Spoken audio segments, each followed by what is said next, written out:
Livre 8, 1749. J'ai dû faire une pause à la fin du précédent livre. Avec celui-ci commence, dans sa première origine, la longue chaîne de mes malheurs. Ayant vécu dans deux des plus brillantes maisons de Paris, je n'avais pas laissé, malgré mon peu d'entre-gens, d'y faire quelques connaissances. J'avais fait entre autres chez Madame Dupin celle du jeune prince héréditaire de Saxe-Gotha et du baron de Thunes, son gouverneur. J'avais fait chez Monsieur de la Poplinière celle de Monsieur Segui, ami du baron de Thunes, et connu dans le monde littéraire par sa belle édition de Rousseau. Le baron nous invita, Monsieur Segui et moi, d'aller passer un jour ou deux à Fontenay-sous-Bois, où le prince avait une maison. Nous y fûmes. En passant devant Vincennes, je sentis, à la vue du donjon, un déchirement de cœur dont le baron remarqua l'effet sur mon visage. À souper, le prince parla de la détention de Diderot. Le baron, pour me faire parler, accusa le prisonnier d'imprudence. J'en mis dans la manière impétueuse dont je le défendis. L'on pardonna cet excès de zèle à celui qu'inspire un ami malheureux, et l'on parla d'autre chose. Il y avait là deux Allemands attachés au prince. L'un, appelé M. Klüpfel, homme de beaucoup d'esprit, était son chapelain, et devint ensuite son gouverneur après avoir supplanté le baron.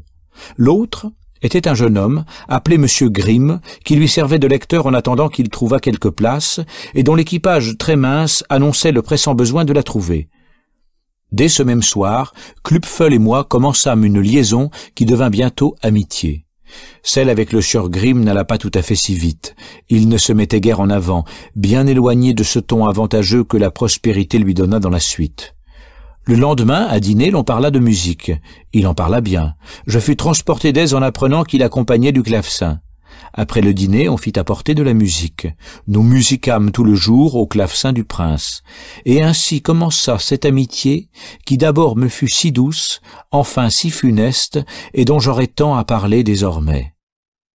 En revenant à Paris, j'y appris l'agréable nouvelle que Diderot était sorti du donjon et qu'on lui avait donné le château et le parc de Vincennes pour prison, sur sa parole, avec permission de voir ses amis. Qu'il me fut dur de n'y pouvoir courir à l'instant même. Mais retenu 2 ou 3 jours chez Madame Dupin par des soins indispensables, après 3 ou 4 siècles d'impatience, je volais dans les bras de mon ami. Moment inexprimable. Il n'était pas seul. D'Alembert et le trésorier de la Sainte-Chapelle étaient avec lui. En entrant, je ne vis que lui. Je ne fis qu'un saut, un cri. Je collai mon visage sur le sien. Je le serrai étroitement, sans lui parler autrement que par mes pleurs et mes sanglots. J'étouffais de tendresse et de joie. Son premier mouvement, sorti de mes bras, fut de se tourner vers l'ecclésiastique et de lui dire « Vous voyez, monsieur, comment m'aiment mes amis ?» Tout entier à mon émotion, je ne réfléchis pas alors à cette manière d'en tirer avantage. Mais en y pensant quelquefois depuis ce temps-là, j'ai toujours jugé qu'à la place de Diderot, ce n'eût pas été là la première idée qui me serait venue. Je le trouvais très affecté de sa prison. Le donjon lui avait fait une impression terrible, et quoiqu'il fût agréablement au château et maître de ses promenades dans un parc qui n'était pas même fermé de murs, il avait besoin de la société de ses amis pour ne pas se livrer à son humeur noire. Comme j'étais assurément celui qui compatissait le plus à sa peine, je crus aussi être celui dont la vue lui serait la plus consolante, et tous les 2 jours au plus tard, malgré des occupations très exigeantes, j'allais, soit seul, soit avec sa femme, passer avec lui les après-midi. Cette année 1749, l'été fut d'une chaleur excessive. On compte 2 lieues de Paris à Vincennes. Peu en état de payer des fiacres, à 2 heures après-midi j'allais à pied quand j'étais seul, et j'allais vite pour arriver plus tôt. Les arbres de la route, toujours élagués à la mode du pays, ne donnaient presque aucune ombre, et souvent, rendu de chaleur et de fatigue, je m'étendais par terre n'en pouvant plus. Je m'avisai, pour modérer mon pas, de prendre quelques livres.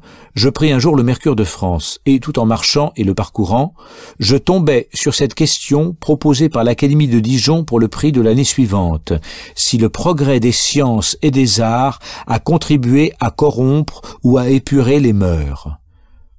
À l'instant de cette lecture, je vis un autre univers et je devins un autre homme.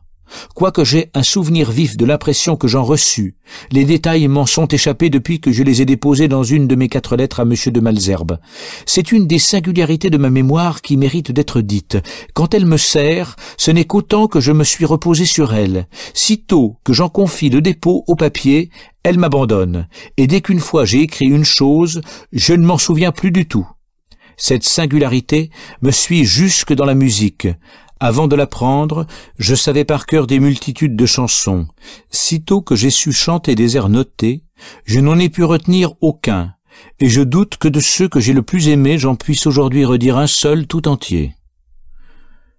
Ce que je me rappelle bien distinctement dans cette occasion, c'est qu'arrivant à Vincennes, j'étais dans une agitation qui tenait du délire. Diderot l'aperçut, je lui en dis la cause, et je lui lus la prosopopée de Fabricius écrite en crayon sous un chêne.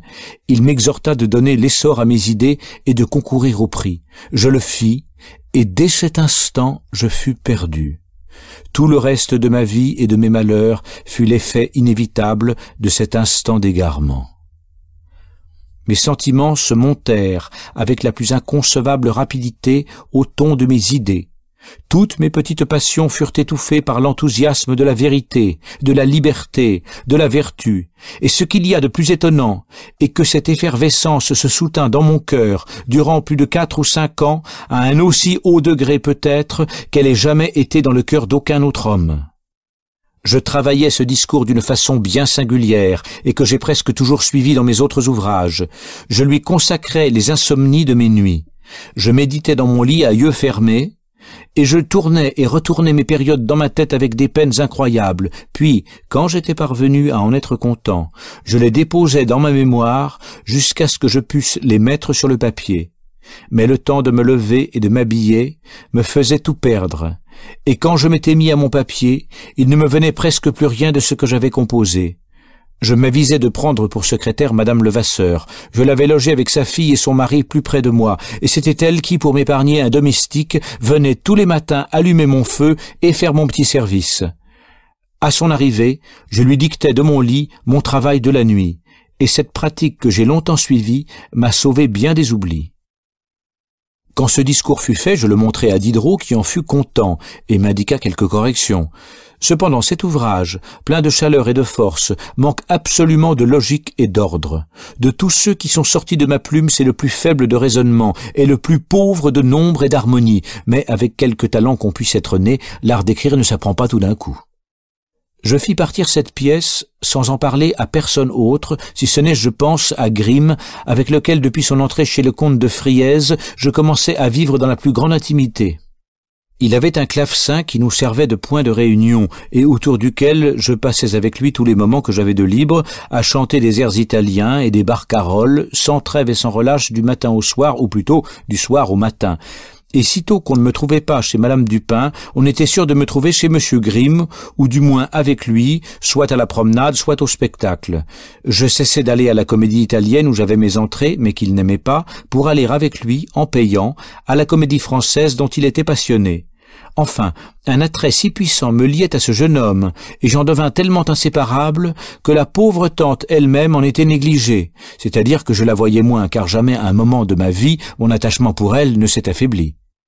Cette impossibilité de partager à mes inclinations le peu de temps que j'avais de libre renouvela plus vivement que jamais le désir que j'avais depuis longtemps de ne faire qu'un ménage avec Thérèse. Mais l'embarras de sa nombreuse famille et surtout le défaut d'argent pour acheter des meubles m'avaient jusqu'alors retenu. L'occasion de faire un effort se présenta et j'en profitai. Monsieur de Franqueuil et Madame Dupin, sentant bien que 800 ou 900 francs par an ne pouvaient me suffire, portèrent de leur propre mouvement mon honoraire annuel jusqu'à 50 louis. Et de plus, Madame Dupin, apprenant que je cherchais à me mettre dans mes meubles, m'aida de quelques secours pour cela. Avec les meubles qu'avait déjà Thérèse, nous mîmes tout en commun, et ayant loué un petit appartement à l'hôtel de Languedoc, rue de Grenelle-Saint-Honoré, chez de très bonnes gens, nous nous y arrangeâmes comme nous pûmes, et nous y avons demeuré paisiblement et agréablement pendant 7 ans, jusqu'à mon délogement pour l'Ermitage. Le père de Thérèse était un vieux bonhomme très doux, qui craignait extrêmement sa femme, et qui lui avait donné pour cela le surnom de lieutenant criminel, que Grimm, par plaisanterie, transporta dans la suite à la fille. Madame Levasseur ne manquait pas d'esprit, c'est-à-dire d'adresse. Elle se piquait même de politesse et d'air du grand monde, mais elle avait un patelinage mystérieux qui m'était insupportable, donnant d'assez mauvais conseils à sa fille, cherchant à la rendre dissimulée avec moi, et cajolant séparément mes amis aux dépens les uns des autres et aux miens. Du reste assez bonne mère parce qu'elle trouvait son compte à l'être, et couvrant les fautes de sa fille parce qu'elle en profitait. Cette femme que je comblais d'attention, de soins, de petits cadeaux, et dont j'avais extrêmement à cœur de me faire aimer, était, par l'impossibilité que j'éprouvais d'y parvenir, la seule cause de peine que j'eusse dans mon petit ménage, et du reste je puis dire avoir goûté durant ces 6 ou 7 ans le plus parfait bonheur domestique que la faiblesse humaine puisse comporter.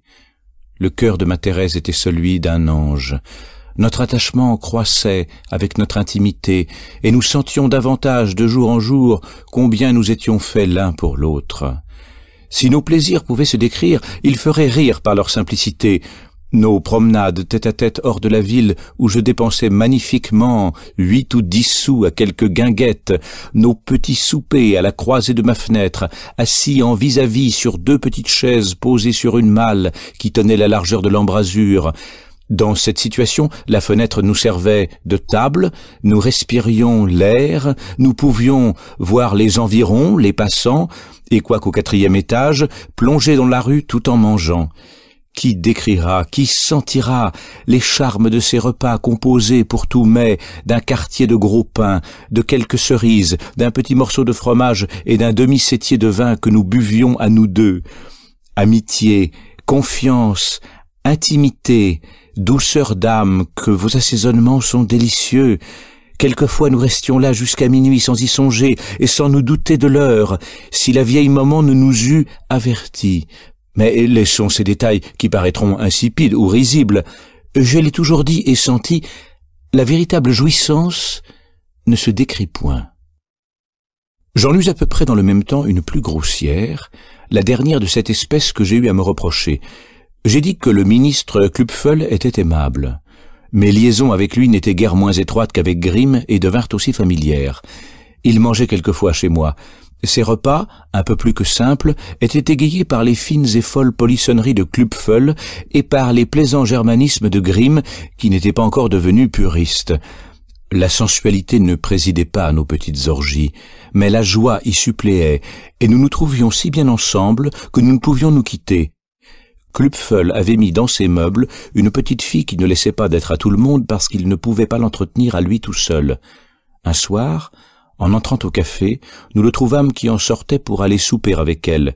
Nous le raillâmes. Il s'en vengea galamment en nous mettant du même souper, et puis nous raillant à son tour. Cette pauvre créature me parut d'un assez bon naturel, très douce et peu faite à son métier, auquel une sorcière qu'elle avait avec elle la stylait de son mieux. Les propos et le vin nous égayèrent au point que nous nous oubliâmes. Le bon Klüpfel ne voulut pas faire ses honneurs à demi, et nous passâmes tous 3 successivement dans la chambre voisine, avec la pauvre petite qui ne savait si elle devait rire ou pleurer. Grimm a toujours affirmé qu'il ne l'avait pas touchée. C'était donc pour s'amuser à nous impatienter qu'il resta si longtemps avec elle, et s'il s'en abstint, il est peu probable que ce fût par scrupule, puisque avant d'entrer chez le comte de Friez, il logeait chez des filles au même quartier Saint-Roch.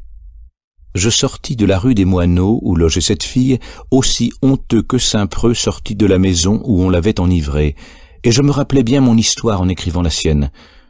Thérèse s'aperçut à quelques signes, et surtout à mon air confus, que j'avais quelques reproches à me faire. J'en allégeais le poids par ma franche et prompte confession. Je fis bien. Car dès le lendemain, Grimm vint en triomphe lui raconter mon forfait en l'aggravant, et depuis lors, il n'a jamais manqué de lui en rappeler malignement le souvenir, en cela d'autant plus coupable que, l'ayant mis librement et volontairement dans ma confidence, j'avais droit d'attendre de lui qu'il ne m'en ferait pas repentir.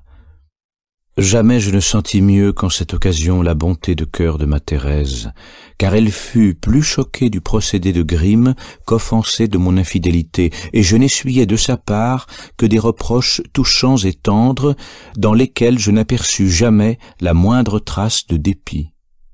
La simplicité d'esprit de cette excellente fille égalait sa bonté de cœur, c'est tout dire, mais un exemple qui se présente mérite pourtant d'être ajouté.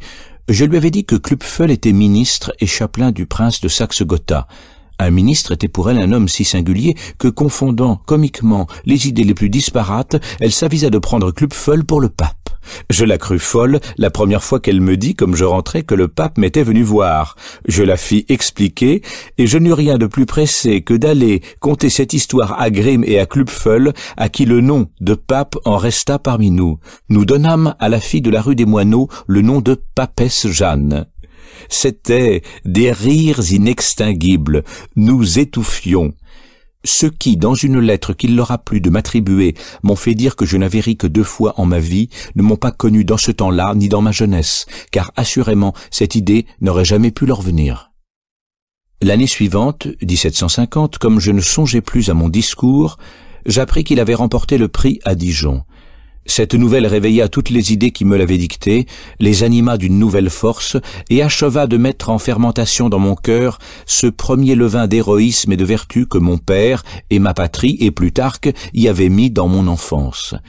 Je ne trouvais plus rien de grand et de beau que d'être libre et vertueux, au-dessus de la fortune et de l'opinion, et de se suffire à soi-même.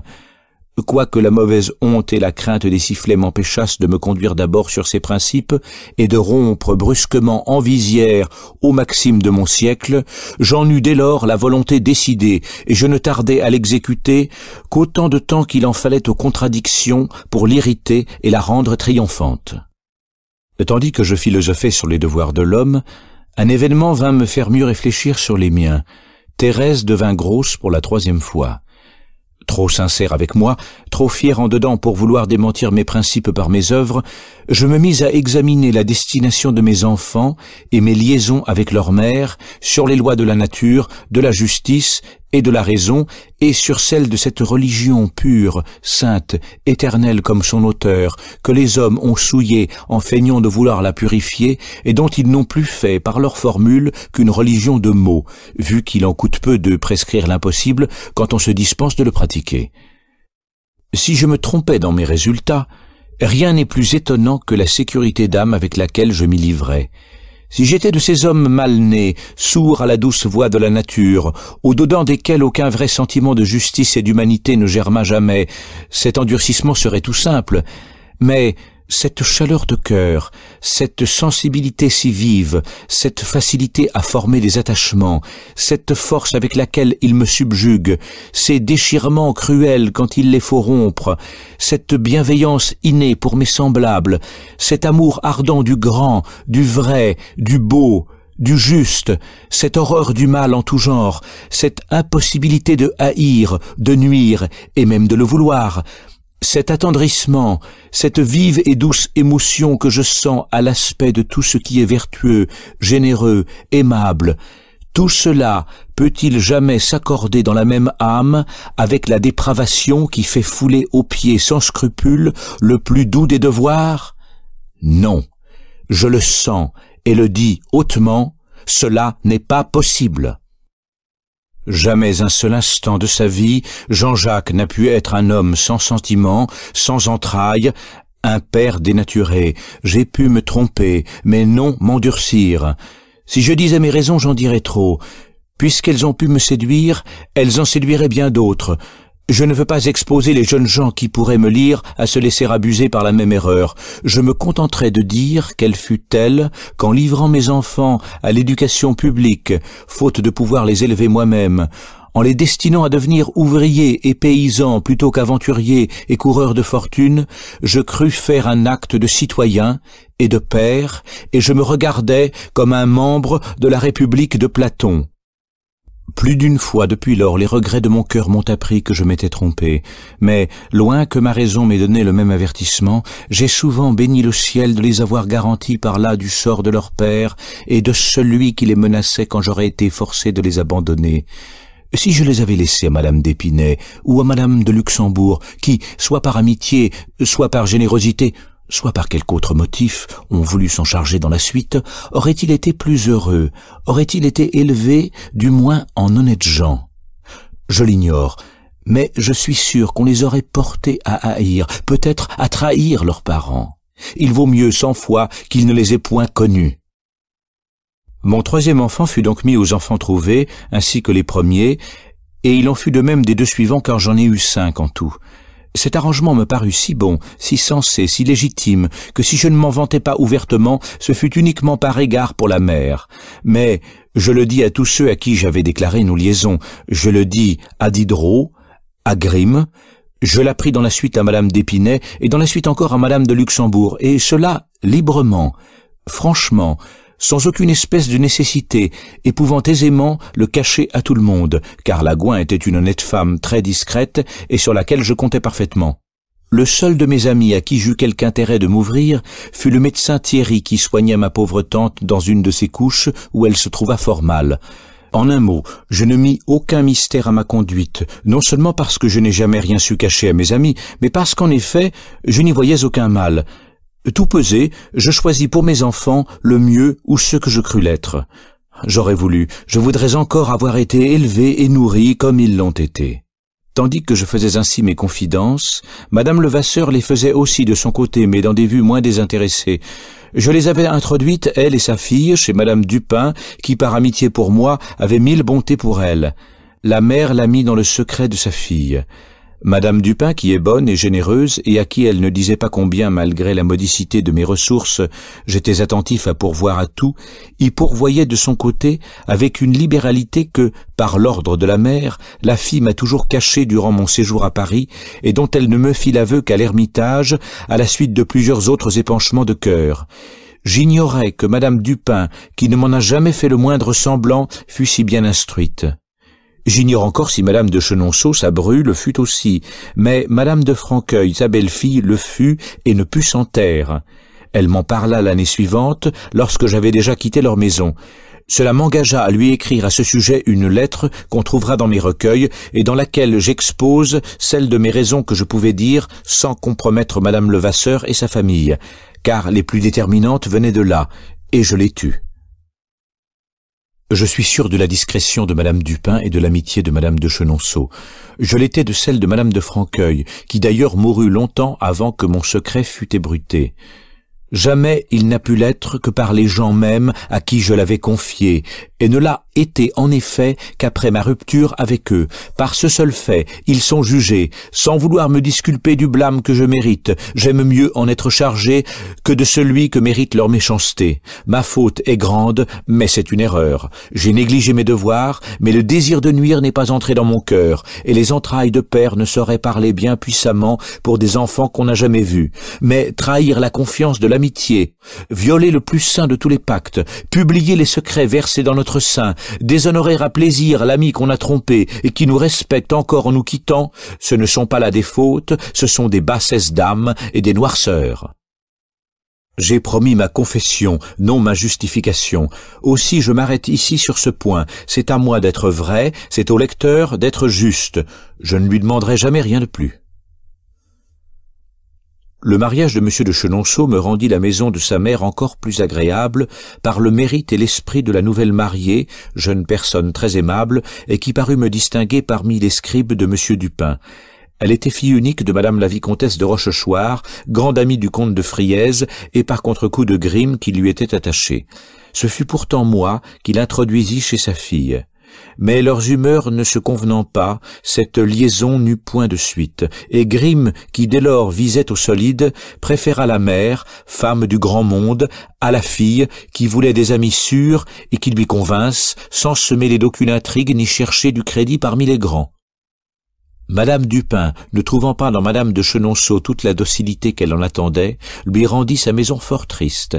Et Madame de Chenonceau, fière de son mérite, peut-être de sa naissance, aima mieux renoncer aux agréments de la société et rester presque seule dans son appartement que de porter un joug pour lequel elle ne se sentait pas faite. Cette espèce d'exil augmenta mon attachement pour elle, par cette pente naturelle qui m'attire vers les malheureux. Je lui trouvais l'esprit métaphysique et penseur, quoique parfois un peu sophistique. Sa conversation, qui n'était point du tout celle d'une jeune femme qui sort du couvent, était pour moi très attrayante. Cependant, elle n'avait pas 20 ans. Son teint était d'une blancheur éblouissante. Sa taille eût été grande et belle si elle se fût mieux tenue. Ses cheveux, d'un blond cendré et d'une beauté peu commune, me rappelaient ceux de ma pauvre maman dans son bel âge et m'agitaient vivement le cœur. mais les principes sévères que je venais de me faire et que j'étais résolu de suivre à tout prix me garantirent d'elle et de ses charmes. J'ai passé durant tout un été 3 ou 4 heures par jour tête à tête avec elle, à lui montrer gravement l'arithmétique et à l'ennuyer de mes chiffres éternels, sans lui dire un seul mot galant ni lui jeter une œillade. 5 ou 6 ans plus tard, je n'aurais pas été si sage ou si fou, mais il était écrit que je ne devais aimer d'amour qu'une fois en ma vie, et qu'une autre qu'elle aurait les premiers et les derniers soupirs de mon cœur. Depuis que je vivais chez Madame Dupin, je m'étais toujours contenté de mon sort sans marquer aucun désir de le voir amélioré. L'augmentation qu'elle avait faite à mes honoraires, conjointement avec M. de Francueil, était venue uniquement de leur propre mouvement. Cette année, M. de Francueil, qui me prenait de jour en jour plus en amitié, songea à me mettre un peu plus au large et dans une situation moins précaire. Il était receveur général des finances. M. Dudoyer, son caissier, était vieux, riche et voulait se retirer. Monsieur de Francueil m'offrit cette place, et pour me mettre en état de la remplir, j'allais pendant quelques semaines chez Monsieur Dudoyer prendre les instructions nécessaires. Mais soit que j'eusse peu de talent pour cet emploi, soit que Dudoyer, qui me parut vouloir se donner un autre successeur, ne m'instruisit pas de bonne foi, j'acquis lentement et mal les connaissances dont j'avais besoin, et tout cet ordre de compte embrouillé à dessein ne put jamais bien m'entrer dans la tête. Cependant, sans avoir saisi le fin du métier, je ne laissais pas d'en prendre la marche courante assez pour pouvoir l'exercer rondement. J'en commençais même les fonctions. Je tenais les registres et la caisse, je donnais et recevais de l'argent, des récépissés, et quoique j'eusse aussi peu de goût que de talent pour ce métier, la maturité des ans commençant à me rendre sage, j'étais déterminé à vaincre ma répugnance pour me livrer tout entier à mon emploi. Malheureusement, comme je commençais à me mettre en train, M. de Francueil fit un petit voyage durant lequel je restais chargé de sa caisse, où il n'y avait cependant pour l'or que 25 à 30 000 francs. Les soucis, l'inquiétude d'esprit que me donna ce dépôt me firent sentir que je n'étais point fait pour être caissier, et je ne doute point que le mauvais sang que je fis durant cette absence n'ait contribué à la maladie où je tombai après son retour. J'ai dit dans ma première partie que j'étais né mourant. Un vice de conformation dans la vessie me fit éprouver, durant mes premières années, une rétention d'urine presque continuelle, et ma tante Suzon, qui prit soin de moi, eut des peines incroyables à me conserver. Elle en vint à bout, cependant. Ma robuste constitution prit enfin le dessus, et ma santé s'affermit tellement durant ma jeunesse qu'excepté la maladie de langueur dont j'ai raconté l'histoire, et de fréquents besoins d'uriner que le moindre échauffement me rendit toujours incommode, je parvins jusqu'à l'âge de 30 ans sans presque me sentir de ma première infirmité. Le premier ressentiment que j'en eus fut à mon arrivée à Venise. La fatigue du voyage et les terribles chaleurs que j'avais souffertes me donnèrent une ardeur d'urine et des maux de reins que je gardais jusqu'à l'entrée de l'hiver. Après avoir vu la Padoana, je me crus mort, et n'eus pas la moindre incommodité. Après m'être épuisé plus d'imagination que de corps pour ma Zulietta, je me portais mieux que jamais. Ce ne fut qu'après la détention de Diderot que l'échauffement contracté dans mes courses de Vincennes, durant les terribles chaleurs qu'il faisait alors, me donna une violente néphrétique, depuis laquelle je n'ai jamais recouvré ma première santé. Au moment dont je parle, m'étant peut-être un peu fatigué au maussade travail de cette maudite caisse, je retombais plus bas qu'auparavant, et je demeurais dans mon lit 5 ou 6 semaines dans le plus triste état que l'on puisse imaginer. Madame Dupin m'envoya le célèbre Morand, qui, malgré son habileté et la délicatesse de sa main, me fit souffrir des maux incroyables et ne put jamais venir à bout de me sonder. Il me conseilla de recourir à Daran, dont les bougies plus flexibles parvinrent en effet à s'insinuer, mais en rendant compte à Madame Dupin de mon état, Morand lui déclara que dans 6 mois je ne serais pas en vie. Ce discours, qui me parvint, me fit faire de sérieuses réflexions sur mon état et sur la bêtise de sacrifier le repos et l'agrément du peu de jours qui me restait à vivre à l'assujettissement d'un emploi pour lequel je ne me sentais que du dégoût. D'ailleurs, comment accorder les sévères principes que je venais d'adopter avec un état qui s'y rapportait si peu? Et n'aurais-je pas bonne grâce, caissier d'un receveur général des finances, à prêcher le désintéressement et la pauvreté? Ces idées fermentèrent si bien dans ma tête avec la fièvre. Elles s'y combinèrent avec tant de force que rien depuis lors ne les en put arracher, et durant ma convalescence, je me confirmais de sang-froid dans les résolutions que j'avais prises dans mon délire. Je renonçais pour jamais à tout projet de fortune et d'avancement. Déterminé à passer dans l'indépendance et la pauvreté le peu de temps qui me restait à vivre, j'appliquais toutes les forces de mon âme à briser les fers de l'opinion et à faire avec courage tout ce qui me paraissait bien, sans m'embarrasser aucunement du jugement des hommes. Les obstacles que j'eus à combattre et les efforts que je fis pour en triompher sont incroyables. Je réussis autant qu'il était possible et plus que je n'avais espéré moi-même. Si j'avais aussi bien secoué le joug de l'amitié que celui de l'opinion, je venais à bout de mon dessein, le plus grand peut-être, ou du moins le plus utile à la vertu que mortel ait jamais conçu. Mais tandis que je foulais aux pieds les jugements insensés de la tourbe vulgaire, des soi-disant grands et des soi-disant sages, je me laissais subjuguer et mener comme un enfant par de soi-disant amis qui, jaloux de me voir marcher seul dans une route nouvelle, tout en paraissant s'occuper beaucoup à me rendre heureux, ne s'occupaient en effet qu'à me rendre ridicule, et commencèrent par travailler à m'avilir pour parvenir dans la suite à me diffamer.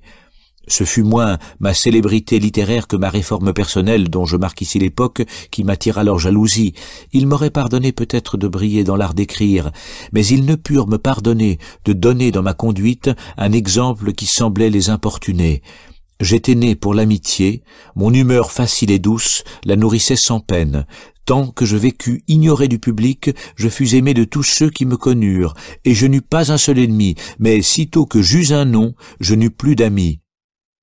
Ce fut un très grand malheur. Un plus grand encore fut d'être environné de gens qui prenaient ce nom et qui n'usèrent des droits qu'il leur donnait que pour m'entraîner à ma perte. La suite de ces mémoires développera cette odieuse trame. Je n'en montre ici que l'origine. On en verra bientôt former le premier nœud. Dans l'indépendance où je voulais vivre, il fallait cependant subsister. J'en imaginais un moyen très simple, ce fut de copier de la musique à temps la page. Si quelque occupation plus solide eût rempli le même but, je l'aurais prise, mais ce talent étant de mon goût, est le seul qui, sans assujettissement personnel, put me donner du pain au jour le jour, je m'y tins. Croyant n'avoir plus besoin de prévoyance, et faisant taire la vanité, de caissier d'un financier, je me fis copiste de musique. Je crus avoir gagné beaucoup à ce choix.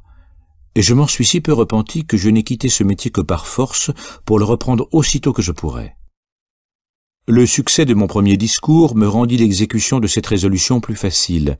Quand il eut remporté le prix, Diderot se chargea de le faire imprimer. Tandis que j'étais dans mon lit, il m'écrivit un billet pour m'en annoncer la publication et l'effet. « Il prend, me marquait-il, tout par-dessus les nus. Il n'y a pas d'exemple d'un succès pareil. » Cette faveur du public nullement briguée, et pour un auteur inconnu, me donna la première assurance véritable de mon talent, dont, malgré le sentiment interne, j'avais toujours douté jusqu'alors. Je compris tout l'avantage que j'en pouvais tirer pour le parti que j'étais prêt à prendre, et je jugeais qu'un copiste de quelque célébrité dans les lettres ne manquerait vraisemblablement pas de travail. Sitôt que ma résolution fut bien prise et bien confirmée, j'écrivis un billet à M. de Franqueuil pour lui en faire part, pour le remercier, ainsi que Mme Dupin de toute leur bonté, et pour leur demander leur pratique. Franqueuil, ne comprenant rien à ce billet et me croyant encore dans le transport de la fièvre, accourut chez moi. Mais il trouva ma résolution si bien prise qu'il ne put parvenir à l'ébranler. Il alla dire à Madame Dupin et à tout le monde que j'étais devenu fou. Je laissai dire et j'allai mon train. Je commençai ma réforme par ma parure. Je quittai la dorure et les bas blancs. Je pris une perruque ronde. Je posai l'épée. Je vendis ma montre en me disant avec une joie incroyable, grâce au ciel, je n'aurai plus besoin de savoir l'heure qu'il est. Monsieur de Franqueuil eut l'honnêteté d'attendre assez longtemps encore avant de disposer de sa caisse. Enfin, voyant mon parti bien pris, il la remit à monsieur d'Alibard, jadis gouverneur du jeune Chenonceau, et connu dans la botanique par sa Flora parisiensis. Quelque austère que fût ma réforme somptuaire, je ne l'étendis pas d'abord jusqu'à mon linge, qui était beau et en quantité, reste de mon équipage de Venise, et pour lequel j'avais un attachement particulier. À force d'en faire un objet de propreté, j'en avais fait un objet de luxe qui ne laissait pas de m'être coûteux. Quelqu'un me rendit le bon office de me délivrer de cette servitude. La veille de Noël, tandis que les gouverneuses étaient à Vêpres et que j'étais au concert spirituel, on força la porte d'un grenier où était étendu tout notre linge après une lessive qu'on venait de faire. On vola tout, et entre autres, 42 chemises à moi de très belle toile et qui faisaient le fond de ma garde-robe en linge. À la façon dont les voisins dépeignirent un homme qu'on avait vu sortir de l'hôtel portant des paquets à la même heure, Thérèse et moi soupçonnâmes son frère, qu'on savait être un très mauvais sujet. La mère repoussa vivement ce soupçon, mais tant d'indices le confirmèrent qu'il nous resta malgré qu'elle en eût.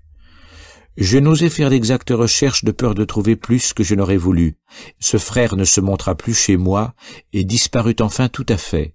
Je déplorais le sort de Thérèse et le mien de tenir à une famille si mêlée, et je l'exhortais plus que jamais de secouer un joug aussi dangereux. Cette aventure me guérit de la passion du beau linge, et je n'en ai plus eu depuis que de traits communs, plus assortissants au reste de mon équipage. Ayant ainsi complété ma réforme, je ne songeais plus qu'à la rendre solide et durable en travaillant à déraciner de mon cœur tout ce qui tenait encore au jugement des hommes, tout ce qui pouvait me détourner par la crainte du blâme de ce qui était bon et raisonnable en soi. À l'aide du bruit que faisait mon ouvrage, ma résolution fit du bruit aussi et m'attira des pratiques, de sorte que je commençai mon métier avec assez de succès. Plusieurs causes cependant m'empêchèrent d'y réussir comme j'aurais pu faire en d'autres circonstances. D'abord ma mauvaise santé. L'attaque que je venais d'essuyer eut des suites qui ne m'ont laissé jamais aussi bien portant qu'auparavant, et je crois que les médecins auxquels je me livrais me firent bien autant de mal que la maladie. Je vis successivement Morand, Daran, Helvétius, Malouin, Thierry, qui tous très savants, tous mes amis me traitèrent chacun à sa mode, ne me soulagèrent point et m'affaiblirent considérablement. Plus je m'asservissais à leur direction, plus je devenais jaune, maigre, faible. Mon imagination, qu'ils effarouchaient, mesurant mon état sur l'effet de leur drogue, ne me montrait avant la mort qu'une suite de souffrances, les rétentions, la gravelle, la pierre. Tout ce qui soulage les autres, les tisanes, les bains, la saignée, empirait mes maux. M'étant aperçu que les sondes de Daran qui seules me faisaient quelque effet et sans lesquelles je ne croyais plus pouvoir vivre, ne me donnaient cependant qu'un soulagement momentané, je me mis à faire à grands frais d'immenses provisions de sondes pour pouvoir emporter toute ma vie, même au cas que Daran vînt à manquer. Pendant 8 ou 10 ans que je m'en suis servi si souvent, il faut, avec tout ce qui m'en reste, que j'en ai acheté pour 50 louis. On sent qu'un traitement si coûteux, si douloureux, si pénible ne me laissait pas travailler sans distraction et qu'un mourant ne met pas une ardeur bien vive à gagner son pain quotidien. Les occupations littéraires firent une autre distraction non moins préjudiciable à mon travail journalier. À peine mon discours eut-il paru que les défenseurs des lettres fondirent sur moi comme de concert. Indignés de voir tant de petits messieurs josses qui n'entendaient pas même la question, vouloir en décider en maître, je pris la plume et j'en traitai quelques-uns de manière à ne pas laisser les rieurs de leur côté. Un certain monsieur Gautier de Nancy, le premier qui tomba sous ma plume, fut rudement malmené dans une lettre à monsieur Grimm. Le second fut le roi Stanislas lui-même, qui ne dédaigna pas d'entrer en lice avec moi. L'honneur qu'il me fit me força de changer de ton pour lui répondre. J'en pris un plus grave mais non moins fort, et, sans manquer de respect à l'auteur, je réfutai pleinement l'ouvrage. Je savais qu'un jésuite appelé le père Menou y avait mis la main. Je me fiai à mon tact pour démêler ce qui était du prince et ce qui était du moine, et tombant sans ménagement sur toutes les phrases jésuitiques, je relevai, chemin faisant, un anachronisme que je crus ne pouvoir venir que du révérend. Cette pièce qui, je ne sais pourquoi, a fait moins de bruit que mes autres écrits, est jusqu'à présent un ouvrage unique dans son espèce. J'y saisis l'occasion qui m'était offerte d'apprendre au public comment un particulier pouvait défendre la cause de la vérité contre un souverain même. Il est difficile de prendre en même temps un ton plus fier et plus respectueux que celui que je pris pour lui répondre. J'avais le bonheur d'avoir affaire à un adversaire pour lequel mon cœur plein d'estime pouvait, sans adulation, la lui témoigner. C'est ce que je fis avec assez de succès, mais toujours avec dignité. Mes amis, effrayés pour moi, croyaient déjà me voir à la Bastille. Je n'eus pas cette crainte un seul moment, et j'eus raison. Ce bon prince, après avoir vu ma réponse, dit « J'ai mon compte, je ne m'y frotte plus. » Depuis lors, je reçus de lui diverses marques d'estime et de bienveillance, dont j'aurais quelques-unes à citer, et mon écrit courut tranquillement la France et l'Europe, sans que personne y trouvât rien à blâmer. J'eus peu de temps après un autre adversaire auquel je ne m'étais pas attendu. Ce même monsieur Borde de Lyon, qui 10 ans auparavant m'avait fait beaucoup d'amitié et rendu plusieurs services. Je ne l'avais pas oublié, mais je l'avais négligé par paresse, et je ne lui avais pas envoyé mes écrits, faute d'occasion toute trouvée pour les lui faire passer. J'avais donc tort, et il m'attaqua honnêtement toutefois, et je répondis de même. Il répliqua sur un ton plus décidé. Cela donna lieu à ma dernière réponse, après laquelle il ne dit plus rien. Mais il devint mon plus ardent ennemi, saisit le temps de mes malheurs pour faire contre moi d'affreux libelles, et fit un voyage à Londres exprès pour m'y nuire. Toute cette polémique m'occupait beaucoup, avec beaucoup de perte de temps pour ma copie, peu de progrès pour la vérité, et peu de profit pour ma bourse. Pissot, alors mon libraire, me donnait toujours très peu de choses de mes brochures, souvent rien du tout, et par exemple, je n'eus pas un liard de mon premier discours. Diderot le lui donna gratuitement. Il fallait attendre longtemps et tirer sou à sou le peu qu'il me donnait. Cependant la copie n'allait point. Je faisais 2 métiers, c'était le moyen de faire mal l'un et l'autre. Il se contrariait encore d'une autre façon, par les diverses manières de vivre auxquelles il m'assujettissait. Le succès de mes premiers écrits m'avait mis à la mode. L'état que j'avais pris excitait la curiosité. L'on voulait connaître cet homme bizarre qui ne recherchait personne et ne se souciait de rien que de vivre libre et heureux à sa manière. C'en était assez pour qu'il ne le pût point. Ma chambre ne désemplissait pas de gens qui, sous divers prétextes, venaient s'emparer de mon temps. Les femmes employaient 1000 ruses pour m'avoir à dîner. Plus je brusquais les gens, plus ils s'obstinaient. Je ne pouvais refuser tout le monde. En me faisant 1000 ennemis par mes refus, j'étais incessamment subjugué par ma complaisance, et de quelque façon que je m'y prisse, je n'avais pas par jour 1 heure de temps à moi.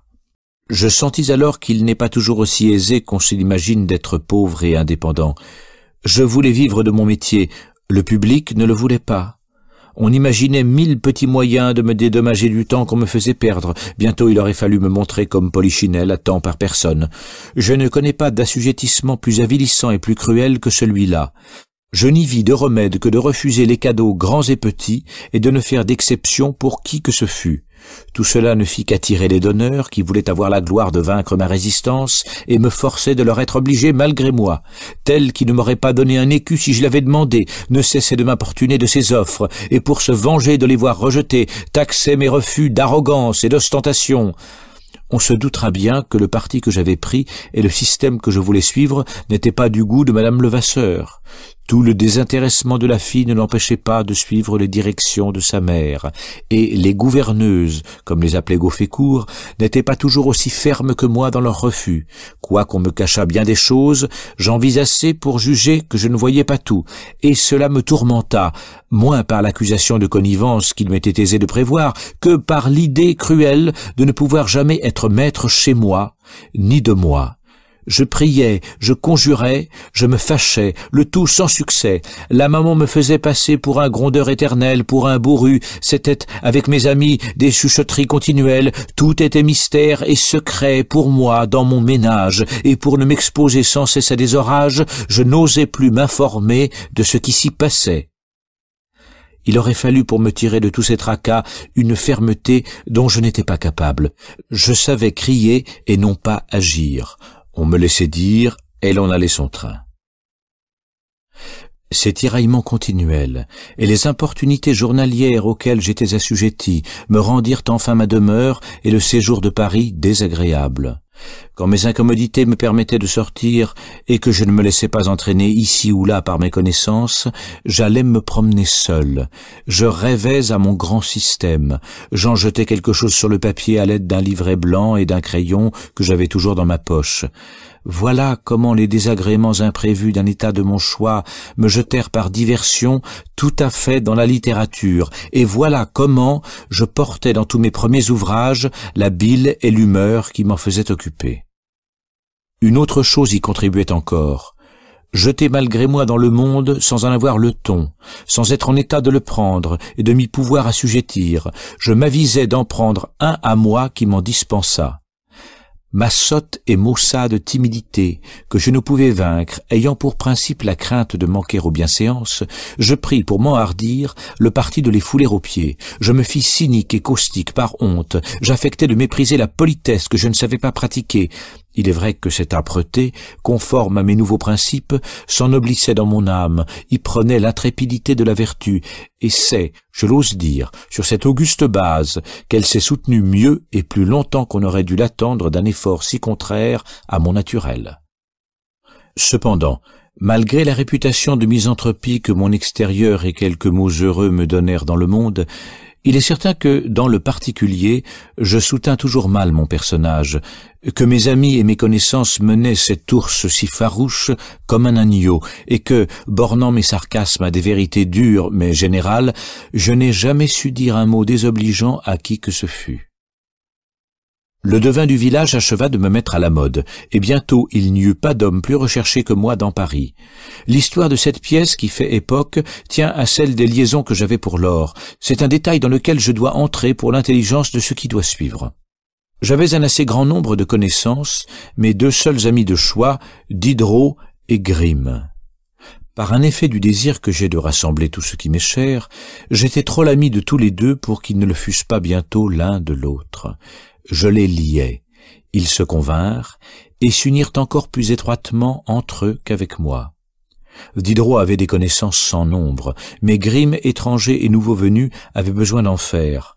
Je ne demandais pas mieux que de lui en procurer. Je lui avais donné Diderot, je lui donnais Gauffécourt. Je le menai chez madame de Chenonceau, chez madame d'Épinay, chez le baron d'Holbach, avec lequel je me trouvais lié presque malgré moi. Tous mes amis devinrent les siens. Cela était tout simple. Mais aucun des siens ne devint jamais le mien. Voilà ce qu'il était moins. Tandis qu'il logeait chez le comte de Frièze, il nous donnait souvent à dîner chez lui, mais jamais je n'ai reçu aucun témoignage d'amitié ni de bienveillance du comte de Frièze ni du comte de Schomberg, son parent, très familier avec Grimm, ni d'aucune des personnes, tant hommes que femmes, avec lesquelles Grimm eut par eux des liaisons. J'excepte le seul abbé Raynal qui, quoique son ami, se montra des miens et m'offrit dans l'occasion sa bourse avec une générosité peu commune. Mais je connaissais l'abbé Raynal longtemps avant que Grimm le connût lui-même, et je lui avais toujours été attaché depuis un procédé plein de délicatesse et d'honnêteté qu'il eut pour moi dans une occasion bien légère, mais que je n'oublierai jamais. Cet abbé Raynal est certainement un ami chaud. J'en eus la preuve à peu près dans le temps dont je parle envers le même Grimm, avec lequel il était étroitement lié. Grimm, après avoir vu quelque temps de bonne amitié mademoiselle Fell, s'avisa tout d'un coup d'en devenir éperdument amoureux et de vouloir supplanter Cahuzac. La belle se piquant de Constance et conduisit ce nouveau prétendant. Celui-ci prit l'affaire au tragique et s'avisa d'en vouloir mourir. Il tomba tout subitement dans la plus étrange maladie dont jamais peut-être on ait ouï parler. Il passait les jours et les nuits dans une continuelle léthargie, les yeux bien ouverts, le pouls bien battant, mais sans parler, sans manger, sans bouger, paraissant quelquefois entendre, mais ne répondant jamais, pas même par signe, et du reste sans agitation, sans douleur, sans fièvre, et restant là comme s'il eût été mort. L'abbé Raynal et moi nous partageâmes sa garde. L'abbé, plus robuste et mieux portant, y passait les nuits, moi les jours, sans le quitter, jamais ensemble, et l'un ne partait jamais sans que l'autre ne fût arrivé. Le comte de Frièze, alarmé, lui amena Senac, qui, après l'avoir bien examiné, dit que ce ne serait rien, et n'ordonna rien. Mon effroi pour mon ami me fit observer avec soin la contenance du médecin, et je le vis sourire en sortant. Cependant, le malade resta plusieurs jours immobile, sans prendre ni bouillon, ni quoi que ce fût, que des cerises confites que je lui mettais de temps en temps sur la langue, et qu'il avalait fort bien. Un beau matin, il se leva, s'habilla et reprit son train de vie ordinaire, sans que jamais il m'ait reparlé, ni que je sache à l'abbé Raynal, ni à personne, de cette singulière léthargie, ni des soins que nous lui avions rendus tandis qu'elle avait duré. Cette aventure ne laissa pas de faire du bruit. Et c'eût été réellement une anecdote merveilleuse que la cruauté d'une fille d'opéra eût fait mourir un homme de désespoir. Cette belle passion mit Grimm à la mode. Bientôt il passa pour un prodige d'amour, d'amitié, d'attachement de toute espèce. Cette opinion le fit rechercher et fêter dans le grand monde, et par là l'éloigna de moi, qui jamais n'avais été pour lui qu'un pis-aller. Je le vis prêt à m'échapper tout à fait. J'en fus navré, car tous les sentiments vifs dont il faisait parade étaient ceux qu'avec moins de bruit j'avais pour lui. J'étais bien aise qu'il réussit dans le monde, mais je n'aurais pas voulu que ce fût en oubliant son ami. Je lui dis un jour, « Grimm, vous me négligez, je vous pardonne. Quand la première ivresse des succès bruyants aura fait son effet et que vous en sentirez le vide, j'espère que vous reviendrez à moi et vous me retrouverez toujours. Quant à présent, ne vous gênez point, je vous laisse libre et je vous attends. » Il me dit que j'avais raison, s'arrangea en conséquence, et se mit si bien à son aise que je ne le vis plus qu'avec nos amis communs. Notre principal point de réunion, avant qu'il fût aussi lié avec madame d'Épinay qu'il le fut dans la suite, était la maison du baron d'Holbach. Ce dit baron était un fils de parvenu qui jouissait d'une assez grande fortune dont il usait noblement, recevant chez lui des gens de lettres et de mérite, et par son savoir et ses lumières tenant bien sa place au milieu d'eux. Lié depuis longtemps avec Diderot, il m'avait recherché par son entremise, même avant que mon nom fût connu. Une répugnance naturelle m'empêcha longtemps de répondre à ses avances. Un jour qu'il m'en demanda la raison, je lui dis « Vous êtes trop riche ». Il s'obstina et vainquit enfin. Mon plus grand malheur fut toujours de ne pouvoir résister aux caresses. Je ne me suis jamais bien trouvé d'y avoir cédé. Une autre connaissance qui devint amitié sitôt que j'eus un titre pour y prétendre fut celle de M. Duclos. Il y avait plusieurs années que je l'avais vu pour la première fois à la Chevrette, chez madame d'Épinay, avec laquelle il était très bien. Nous ne fîmes que dîner ensemble. Il repartit le même jour, mais nous causâmes quelques moments après le dîner. Madame d'Épinay lui avait parlé de moi et de mon opéra des Muses galantes. Duclos, doué de trop grand talent pour ne pas aimer ceux qui en avaient, s'était prévenu pour moi, m'avait invité à l'aller voir.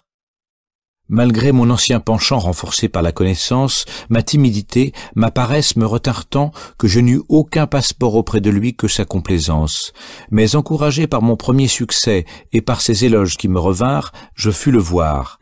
Il vint me voir, et ainsi commencèrent entre nous des liaisons qui me le rendront toujours cher, et à qui je dois de savoir, outre le témoignage de mon propre cœur, que la droiture et la probité peuvent s'allier quelquefois avec la culture des lettres.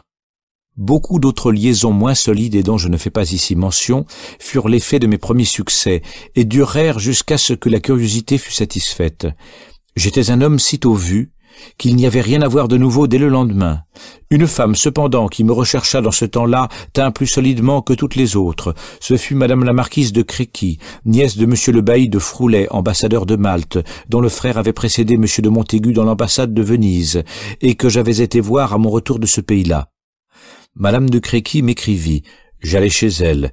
Elle me prit en amitié. J'y dînai quelquefois. J'y vis plusieurs gens de lettres et entre autres monsieur Saurin, l'auteur de Spartacus, de Barnevelt, etc., devenu depuis lors mon très cruel ennemi sans que j'en puisse imaginer d'autre cause, sinon que je porte le nom d'un homme que son père a bien vilainement persécuté. On voit que pour un copiste qui devait être occupé de son métier du matin jusqu'au soir, j'avais des distractions qui ne rendaient pas ma journée fort lucrative et qui m'empêchaient d'être aussi attentif à ce que je faisais pour le bien faire. Aussi perdais-je à effacer ou gratter mes fautes ou à recommencer ma feuille plus de la moitié du temps qu'on me laissait. Cette importunité me rendait de jour en jour Paris plus insupportable et me faisait rechercher la campagne avec ardeur. J'allais plusieurs fois passer quelques jours à Marcoussis, dont madame Levasseur connaissait le vicaire, chez lequel nous nous arrangions tous de façon qu'il ne s'en trouvait pas mal. Grimm y vint une fois avec nous. Le vicaire avait de la voix, chantait bien, et quoiqu'il ne sût pas la musique, il apprenait sa partie avec beaucoup de facilité et de précision. Nous y passions le temps à chanter mes trios de Chenonceau. J'y en fis 2 ou 3 nouveaux sur des paroles que Grimm et le vicaire bâtissaient tant bien que mal. Je ne puis m'empêcher de regretter ces trios faits et chantés dans des moments de bien pure joie et que j'ai laissés à Wotton avec toute ma musique. Mademoiselle Davenport en a peut-être déjà fait des papillotes, mais ils méritaient d'être conservés et sont pour la plupart d'un très bon contrepoint. Ce fut après quelqu'un de ces petits voyages, où j'avais le plaisir de voir la tante à son aise, bien gaie, et où je m'égayais fort aussi, que j'écrivis au vicaire, fort rapidement et fort mal, une épître en vers qu'on trouvera parmi mes papiers. J'avais plus près de Paris une autre station fort de mon goût, chez monsieur Mussard, mon compatriote, mon parent et mon ami, qui s'était fait à Passy une retraite charmante, où j'écoulai de bien paisibles moments. Monsieur Mussard était un joaillier, homme de bon sens, qui, après avoir acquis dans son commerce une fortune honnête et avoir marié sa fille unique à monsieur de Valmalette, fils d'un agent de change et maître d'hôtel du roi, prit le sage parti de quitter le négoce et les affaires et de mettre un intervalle de repos et de jouissance entre le tracas de la vie et la mort. Le bonhomme Mussard, vrai philosophe de pratique, vivait sans souci, dans une maison très agréable qu'il s'était bâtie, et dans un très joli jardin qu'il avait planté de ses mains. En fouillant à fond de cuves les terrasses de ce jardin, il trouva des coquillages fossiles, et il en trouva en si grande quantité que son imagination exaltée ne vit plus que coquilles dans la nature, et qu'il crut enfin tout de bon que l'univers n'était que coquilles, débris de coquilles, et que la terre n'était que du cron. Toujours occupé de cet objet et de ces singulières découvertes, il s'échauffa si bien sur ses idées qu'elles se seraient enfin tournées dans sa tête en système, c'est-à-dire en folie, si très heureusement pour sa raison, mais bien malheureusement pour ses amis auxquels il était cher et qui trouvaient chez lui l'asile le plus agréable, la mort ne fut venue le leur enlever par la plus étrange et cruelle maladie.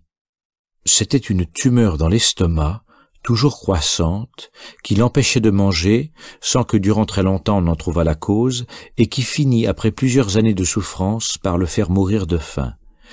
Je ne puis me rappeler, sans des serrements de cœur, les derniers temps de ce pauvre et digne homme, qui, nous recevant encore avec tant de plaisir, les Niepce et moi, les seuls amis que le spectacle des maux qu'il souffrait n'écarta pas de lui, jusqu'à sa dernière heure, qui, dis-je, était réduit à dévorer des yeux le repas qu'il nous faisait servir, sans pouvoir presque humer quelques gouttes d'un thé bien léger qu'il fallait rejeter un moment après. Mais avant ces temps de douleur, combien j'en ai passé chez lui d'agréable, avec les amis d'élite qu'il s'était fait.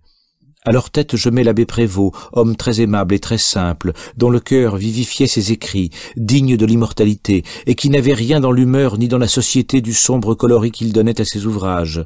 Le médecin Procope, petit Ésope à bonne fortune, Boulanger, le célèbre auteur posthume du despotisme oriental, et qui, je crois, étendait les systèmes de Mussard sur la durée du monde. En femme, Madame Denis, nièce de Voltaire, qui n'étant alors qu'une bonne femme, ne faisait pas encore du bel esprit. Madame Vanloo, non pas belle assurément, mais charmante, qui chantait comme un ange. Madame de Valmalette elle-même, qui chantait aussi, et qui, quoique fort maigre, eût été fort aimable, si elle en eût moins eu la prétention. Telle était à peu près la société de Monsieur Mussard, qui m'aurait assez plu si son tête-à-tête avec sa conciliomanie ne m'avait plu davantage. Et je puis dire que pendant plus de 6 mois, j'ai travaillé à son cabinet avec autant de plaisir que lui-même. Il y avait longtemps qu'il prétendait que pour mon état les eaux de Passy me seraient salutaires, et qu'il m'exhortait à les venir prendre chez lui. Pour me tirer un peu de l'urbaine cohue, je me rendis à la fin, et je fus passé à Passy 8 ou 10 jours, qui me firent plus de bien parce que j'étais à la campagne que parce que j'y prenais les eaux. Mussard jouait du violoncelle et aimait passionnément la musique italienne. Un soir, nous en parlâmes beaucoup avant de nous coucher, et surtout des opéras bouffes que nous avions vus l'un et l'autre en Italie, et dont nous étions tous deux transportés. La nuit, ne dormant pas, j'allais rêver comment on pourrait faire pour donner en France l'idée d'un drame de ce genre, car les amours de Ragonde n'y ressemblaient point du tout. Le matin, en me promenant et prenant des eaux, je fis quelques manières de vers très à la hâte et j'y adaptai des chants qui me revinrent en les faisant. Je barbouillai le tout dans une espèce de salon voûté qui était au haut du jardin, et au thé, je ne pus m'empêcher de montrer ces airs à Mussard et à mademoiselle Duvernois, sa gouvernante, qui était en vérité une très bonne et aimable fille. Les 3 morceaux que j'avais esquissés étaient le premier monologue, J'ai perdu mon serviteur, l'air du devin, L'amour croit qu'il s'inquiète, et le dernier duo, À jamais, Colin, je t'engage, etc. J'imaginais si peu que cela valut la peine d'être suivi, que, sans les applaudissements et les encouragements de l'un et de l'autre, j'allais jeter au feu mes chiffons et n'y plus penser comme j'ai fait tant de fois pour des choses du moins aussi bonnes. Mais ils m'excitèrent si bien qu'en 6 jours, mon drame fut écrit, à quelques vers près, et toute ma musique esquissée, tellement que je n'eus plus à faire à Paris qu'un peu de récitatif et tout le remplissage, et j'achevai le tout avec une telle rapidité qu'en 3 semaines, mes scènes furent mises au net et en état d'être représentées. Il n'y manquait que le divertissement, qui ne fut fait que longtemps après.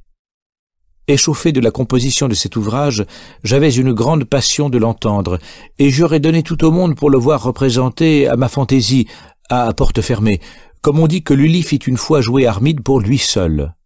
Comme il ne m'était pas possible d'avoir ce plaisir qu'avec le public, il fallait nécessairement, pour jouir de ma pièce, la faire passer à l'opéra. Malheureusement, elle était dans un genre absolument neuf, auquel les oreilles n'étaient point accoutumées, et d'ailleurs le mauvais succès des Muses galantes me faisait prévoir celui du Devin, si je le présentais sous mon nom. Duclos me tira de peine et se chargea de faire essayer l'ouvrage en laissant ignorer l'auteur. Pour ne pas me déceler, je ne me trouvai point à cette répétition, et les petits violons qui la dirigèrent ne surent eux-mêmes quel en était l'auteur qu'après qu'une acclamation générale eut attesté la bonté de l'ouvrage. Tous ceux qui l'entendirent en étaient enchantés, au point que dès le lendemain, dans toutes les sociétés, on ne parlait d'autre chose. Monsieur de Cury, intendant des menus, qui avait assisté à la répétition, demanda l'ouvrage pour être donné à la cour. Duclos, qui savait mes intentions, jugeant que je serais moins le maître de ma pièce à la cour qu'à Paris, la refusa. Cury la réclama d'autorité. Duclos tint bon. Et le débat entre eux devint si vif qu'un jour, à l'opéra, ils allaient sortir ensemble si on les eût séparés. On voulut s'adresser à moi. Je renvoyai la décision de la chose à M. Duclos. Il fallut retourner à lui. M. le duc d'Aumont s'en mêla. Duclos crut enfin devoir céder à l'autorité, et la pièce fut donnée pour être jouée à Fontainebleau. La partie à laquelle je m'étais le plus attaché et où je m'éloignais le plus de la route commune était le récitatif. Le mien était accentué d'une façon toute nouvelle, marchait avec le débit de la parole. On osa laisser cette terrible innovation. L'on craignait qu'elle ne révoltât les oreilles moutonnières. Je consentis que Franqueuil et Gelliot fissent un autre récitatif, mais je ne voulus pas m'en mêler. Quand tout fut prêt, et le jour fixé pour la représentation, l'on me proposa le voyage de Fontainebleau pour voir au moins la dernière répétition. J'y fus avec mademoiselle Fell, Grimm et, je crois, l'abbé Raynal dans une voiture de la cour. La répétition fut passable. J'en fus plus content que je ne m'y étais attendu. L'orchestre était nombreux, composé de ceux de l'opéra et de la musique du roi. Gelliot faisait Colin, mademoiselle Fell Colette, Cuvillier le Devin. Les chœurs étaient ceux de l'opéra. Je dis peu de choses. C'était Gelliot qui avait tout dirigé. Je ne voulus pas contrôler ce qu'il avait fait, et malgré mon ton romain, j'étais honteux comme un écolier au milieu de tout ce monde. Le lendemain, jour de la représentation, j'allais déjeuner au café du Grand Commun. Il y avait là beaucoup de monde. On parlait de la répétition de la veille et de la difficulté qu'il y avait eu d'y entrer. Un officier qui était là dit qu'il était entré sans peine, conta au long ce qui s'y était passé, dépeignit l'auteur, rapporta ce qu'il avait fait, ce qu'il avait dit. Mais ce qui m'émerveilla de ce récit assez long, fait avec autant d'assurance que de simplicité, fut qu'il ne s'y trouva pas un seul mot de vrai. Il m'était très clair que celui qui parlait si savamment de cette répétition n'y avait point été, puisqu'il avait devant les yeux, sans le connaître, cet auteur qu'il disait avoir tant vu. Ce qu'il y eut de plus singulier dans cette scène fut l'effet qu'elle fit sur moi. Cet homme était d'un certain âge. Il n'avait point l'air ni le ton fat et avantageux. Sa physionomie annonçait un homme de mérite, sa croix de Saint-Louis annonçait un ancien officier. Il m'intéressait malgré son impudence et malgré moi. Tandis qu'il débitait ses mensonges, je rougissais, je baissais les yeux, j'étais sur les épines. Je cherchais quelquefois en moi-même s'il n'y aurait pas moyen de le croire dans l'erreur et de bonne foi. Enfin, tremblant que quelqu'un ne me reconnût et ne lui en fît l'affront, je me hâtai d'achever mon chocolat sans rien dire, et, baissant la tête en passant devant lui, je sortis le plus tôt qu'il me fut possible, tandis que les assistants péroraient sur sa relation. Je m'aperçus dans la rue que j'étais en sueur, et je suis sûr que si quelqu'un m'eût reconnu et nommé avant ma sortie, on m'aurait vu la honte et l'embarras d'un coupable par le seul sentiment de la peine que ce pauvre homme aurait à souffrir si son mensonge était reconnu. Me voici dans un de ces moments critiques de ma vie où il est difficile de ne faire que narrer, parce qu'il est presque impossible que la narration même ne porte empreinte de censure ou d'apologie. J'essayerai toutefois de rapporter comment et sur quel motif je me conduisis, sans y ajouter ni louange ni blâme. J'étais ce jour-là dans le même équipage négligé qui m'était ordinaire, grande barbe et perruque assez mal peignée. Prenant ce défaut de décence pour un acte de courage, j'entrai de cette façon dans la même salle où devaient arriver peu de temps après le roi, la reine, la famille royale et toute la cour. J'allais m'établir dans la loge où me conduisit Monsieur de Cury et qui était la sienne. C'était une grande loge sur le théâtre, vis-à-vis une petite loge plus élevée, où se plaça le roi avec Madame de Pompadour. Environné de dames, et seul d'hommes sur le devant de la loge, je ne pus douter qu'on ne m'eût mis là précisément pour être en vue. Quand on eut allumé, me voyant dans cet équipage au milieu de gens tous excessivement parés, je commençais d'être mal à mon aise. Je me demandais si j'étais à ma place, et si j'y étais mis convenablement, et après quelques minutes d'inquiétude, je me répondis « oui », avec une intrépidité qui venait peut-être plus de l'impossibilité de m'en dédire que de la force de mes raisons. Je me dis, je suis à ma place puisque je vois jouer ma pièce, que j'y suis invité, que je ne l'ai faite que pour cela, et qu'après tout personne n'a plus de droit que moi-même à jouir du fruit de mon travail et de mes talents. Je me suis mis à mon ordinaire, ni mieux ni pis. Si je recommence à m'asservir à l'opinion dans quelque chose, m'y voilà bientôt asservi de rechef en tout. Pour être toujours moi-même, je ne dois rougir, en quelque lieu que ce soit, d'être mis selon l'état que j'ai choisi. Mon extérieur est simple et négligé, mais non crasseux ni malpropre. La barbe ne l'est point en elle-même, puisque c'est la nature qui nous la donne, et que selon les temps et les modes, elle est quelquefois un ornement.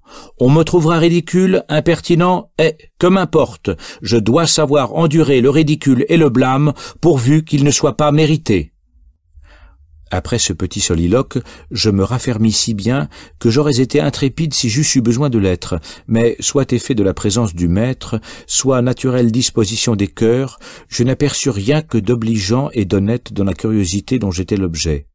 J'en fus touché jusqu'à recommencer d'être inquiet sur moi-même et sur le sort de ma pièce, craignant d'effacer des préjugés si favorables qui semblaient ne chercher qu'à m'applaudir. J'étais armé contre leur raillerie, mais leur air caressant auquel je ne m'étais pas attendu me subjugua si bien que je tremblais comme un enfant quand on commença. J'eus bientôt de quoi me rassurer. La pièce fut très mal jouée quant aux acteurs, mais bien chantée et bien exécutée quant à la musique. Dès la première scène, qui véritablement est d'une naïveté touchante, j'entendis s'élever dans les loges un murmure de surprise et d'applaudissements, jusqu'alors inouï dans ce genre de pièce. La fermentation croissante alla bientôt au point d'être sensible dans toute l'assemblée, et, pour parler à la Montesquieu, d'augmenter son effet par son effet même.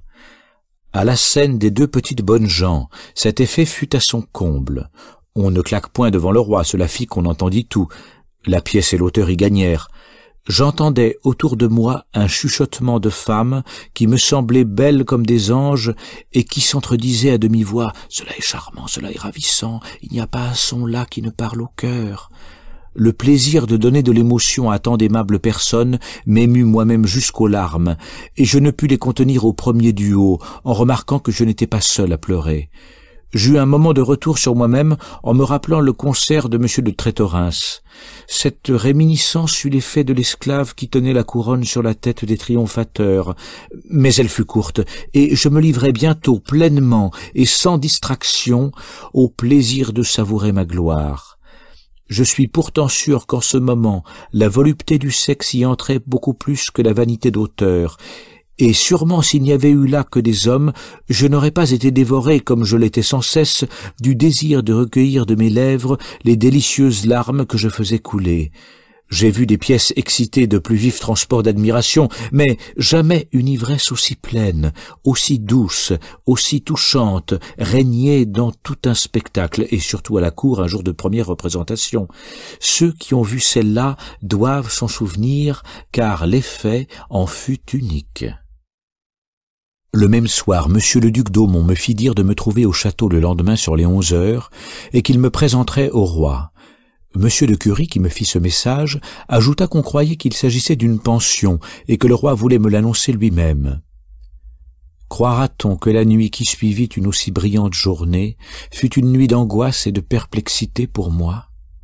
Ma première idée après celle de cette représentation se porta sur un fréquent besoin de sortir qui m'avait fait beaucoup souffrir le soir même au spectacle et qui pouvait me tourmenter le lendemain quand je serais dans la galerie ou dans les appartements du roi, parmi tous ces grands attendant le passage de sa majesté.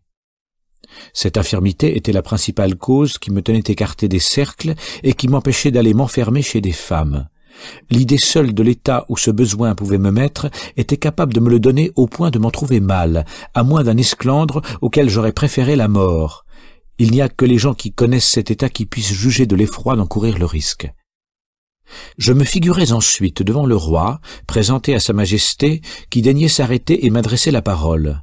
C'était là qu'il fallait de la justesse et de la présence d'esprit pour répondre. Ma maudite timidité, qui me trouble devant le moindre inconnu, m'aurait-elle quitté devant le roi de France ou m'aurait-elle permis de bien choisir à l'instant ce qu'il fallait dire? Je voulais, sans quitter l'air et le ton sévère que j'avais pris, me montrer sensible à l'honneur que me faisait un si grand monarque, et il fallait envelopper quelque grande et utile vérité dans une louange belle et méritée.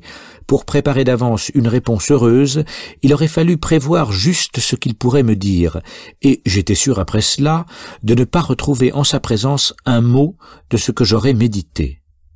Que deviendrais-je en ce moment, et sous les yeux de toute la cour, s'il allait m'échapper dans mon trouble quelqu'une de mes balourdises ordinaires? Ce danger m'alarma, m'effraya, me fit frémir au point de me déterminer, à tout risque, à ne m'y pas exposer. Je perdais, il est vrai, la pension qui m'était offerte en quelque sorte, mais je m'exemptais aussi du joug qu'elle m'eût imposé. Adieu la vérité, la liberté, le courage. Comment oser désormais parler d'indépendance et de désintéressement? Il ne fallait plus que flatter ou me taire en recevant cette pension. Encore, qui m'assurait qu'elle me serait payée? Que de pas à faire, que de gens à solliciter. Il m'en coûterait plus de soins et bien plus désagréable pour la conserver que pour m'en passer. Je crus donc, en y renonçant, prendre un parti très conséquent à mes principes et sacrifier l'apparence à la réalité. Je dis ma résolution à Grimm, qui n'y opposa rien. Aux autres, j'alléguai ma santé, et je partis le matin même. Mon départ fit du bruit et fut généralement blâmé. Mes raisons ne pouvaient être senties par tout le monde. M'accuser d'un sot orgueil était bien plutôt fait, et contentait mieux la jalousie de quiconque sentait en lui-même qu'il ne se serait pas conduit ainsi. Le lendemain, J. Elliot m'écrivit un billet où il me détailla les succès de ma pièce et l'engouement où le roi lui-même en était.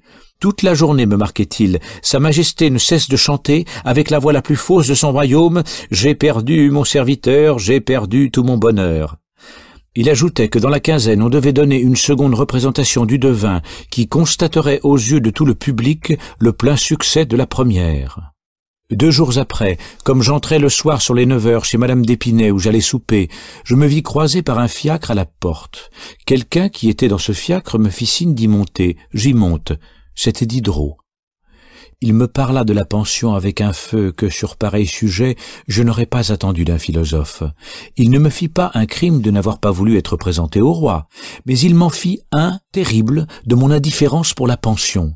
Il me dit que si j'étais désintéressé pour mon compte, il ne m'était pas permis de l'être pour celui de Madame Levasseur et de sa fille, que je leur devais de n'omettre aucun moyen possible et honnête de leur donner du pain, et comme on ne pouvait pas dire après tout que j'eusse refusé cette pension, il soutint que, puisqu'on n'avait pas disposé à me l'accorder, je devais la solliciter et l'obtenir à quelque prix que ce fût.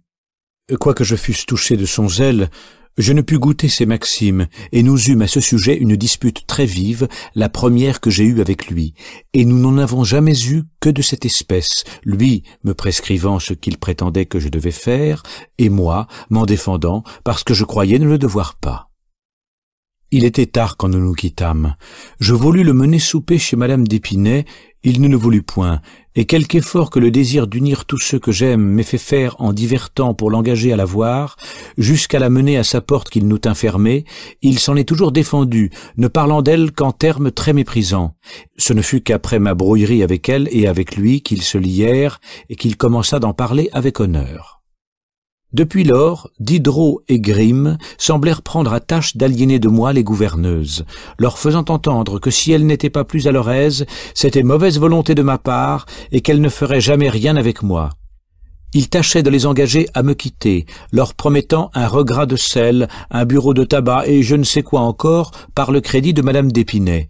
Ils voulurent même entraîner Duclos ainsi que d'Holbach dans leur ligue, mais le premier s'y refusa toujours.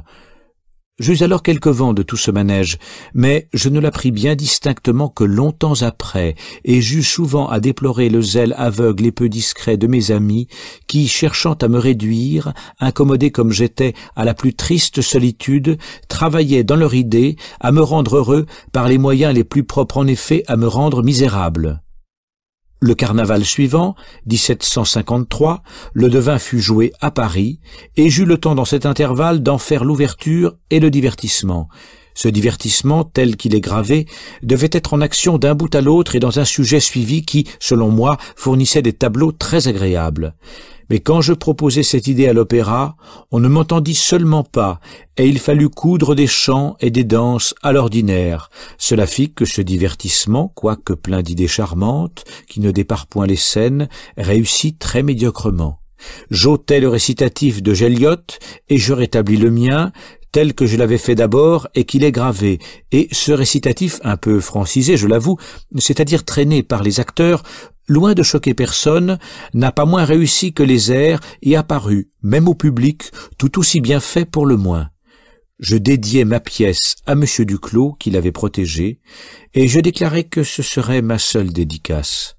J'en ai pourtant fait une seconde avec son consentement, mais il a dû se tenir encore plus honoré de cette exception que si je n'en avais fait aucune. J'ai sur cette pièce beaucoup d'anecdotes, sur lesquelles des choses plus importantes à dire ne me laissent pas le loisir de m'étendre ici. J'y reviendrai peut-être un jour dans le supplément. Je n'en saurais pourtant omettre une qui peut avoir trait à tout ce qui suit. Je visitais un jour, dans le cabinet du baron d'Holbach, sa musique. Après en avoir parcouru de beaucoup d'espèces, il me dit, en me montrant un recueil de pièces de clavecin, « Voilà des pièces qui ont été composées pour moi. Elles sont pleines de goût, bien chantantes. Personne ne les connaît, ni ne les verra que moi seul. Vous en devriez choisir quelqu'une pour l'insérer dans votre divertissement. » Ayant dans la tête des sujets d'air et des symphonies beaucoup plus que je ne pouvais employer, je me souciais très peu des siens. Cependant, il me pressa tant que par complaisance je choisis une pastorelle que j'abrégeai et que je mis en trio pour l'entrée des compagnes de Colette. Quelques mois après, et tandis qu'on représentait le devin, entrant un jour chez Grimm, je trouvai du monde autour de son clavecin d'où il se leva brusquement à mon arrivée. En regardant machinalement sur son pupitre, j'y vis ce même recueil du baron d'Holbach, ouvert précisément à cette même pièce qu'il m'avait pressé de prendre, en m'assurant qu'elle ne sortirait jamais de ses mains. Quelque temps après, je vis encore ce même recueil, ouvert sur le clavecin de M. d'Épinay, un jour qu'il avait musique chez lui. Grimm ni personne n'a jamais parlé de cet air, et je n'en parle ici moi-même que parce qu'il se répandit quelque temps après un bruit que je n'étais pas l'auteur du devin du village. Comme je ne fus jamais un grand croque-note, je suis persuadé que sans mon dictionnaire de musique, on aurait dit à la fin que je ne la savais pas. Quelque temps avant qu'on donnât le devin du village, il était arrivé à Paris des bouffons italiens qu'on fit jouer sur le théâtre de l'Opéra sans prévoir l'effet qu'ils y allaient faire. Quoiqu'ils fussent détestables et que l'orchestre, alors très ignorant, estropia à plaisir les pièces qu'ils donnèrent, elles ne laissèrent pas de faire à l'opéra français un tort qu'il n'a jamais réparé. La comparaison de ces deux musiques entendues le même jour sur le même théâtre déboucha les oreilles françaises. Il n'y en eut point qui pût endurer la traînerie de leur musique après l'accent vif et marqué de l'italienne. Sitôt que les bouffons avaient fini, tout s'en allait. On fut forcé de changer l'ordre et de mettre les bouffons à la fin. On donnait Églé, Pygmalion, le Sylphe, rien ne tenait. Le seul devin du village soutint la comparaison, et plus encore après, la serva padrone. Quand je composais mon intermède, j'avais l'esprit rempli de cela. Ce furent eux qui m'en donnèrent l'idée, et j'étais bien éloigné de prévoir qu'on les passerait en revue à côté de lui. Si j'eusse été un pillard, que de vols seraient alors devenus manifestes, et combien on eût pris soin de les faire sentir. Mais rien. On a eu beau faire, on n'a pas trouvé dans ma musique la moindre réminiscence d'aucune autre, et tous mes chants, comparés aux prétendus originaux, se sont trouvés aussi neufs que le caractère de musique que j'avais créé. Si l'on eût mis Mondonville ou Rameau à pareille épreuve, il n'en serait sorti qu'en lambeaux. Les bouffons firent à la musique italienne des sectateurs très ardents. Tout Paris se divisa en deux partis plus échauffés que s'il se fût agi d'une affaire d'État ou de religion.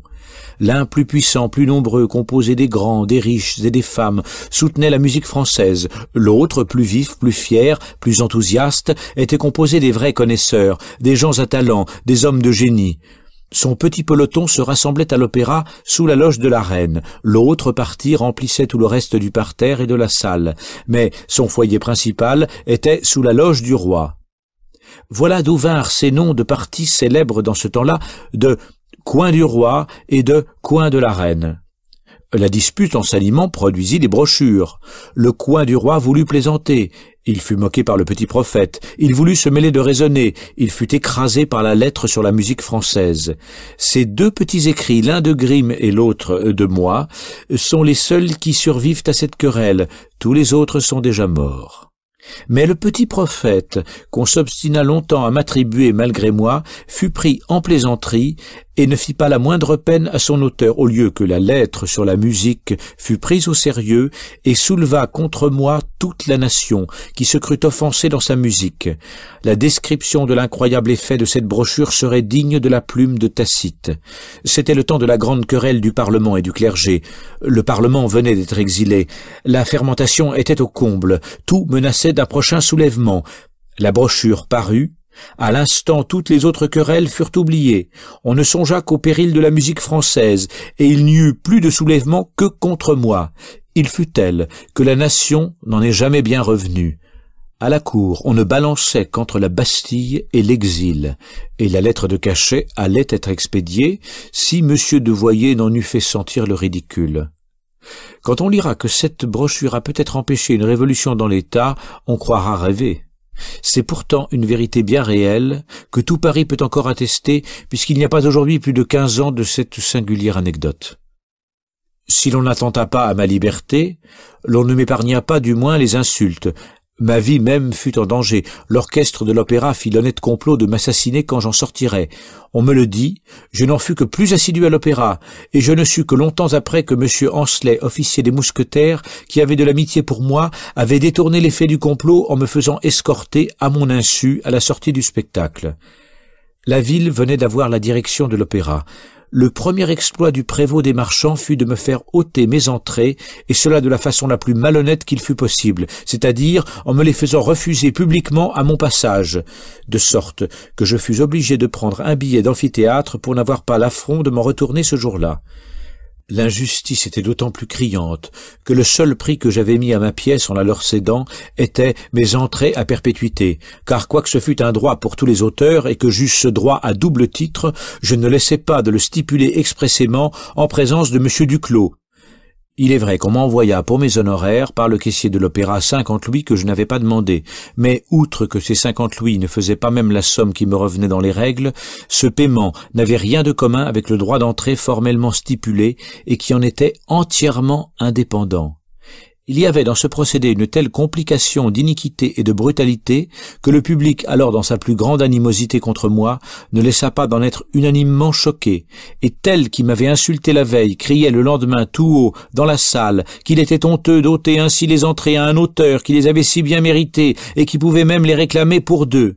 Tant est juste le proverbe italien « Conium arma la giustizia in casa d'altrui ». Je n'avais là-dessus qu'un parti à prendre, c'était de réclamer mon ouvrage, puisqu'on m'en ôtait le prix convenu.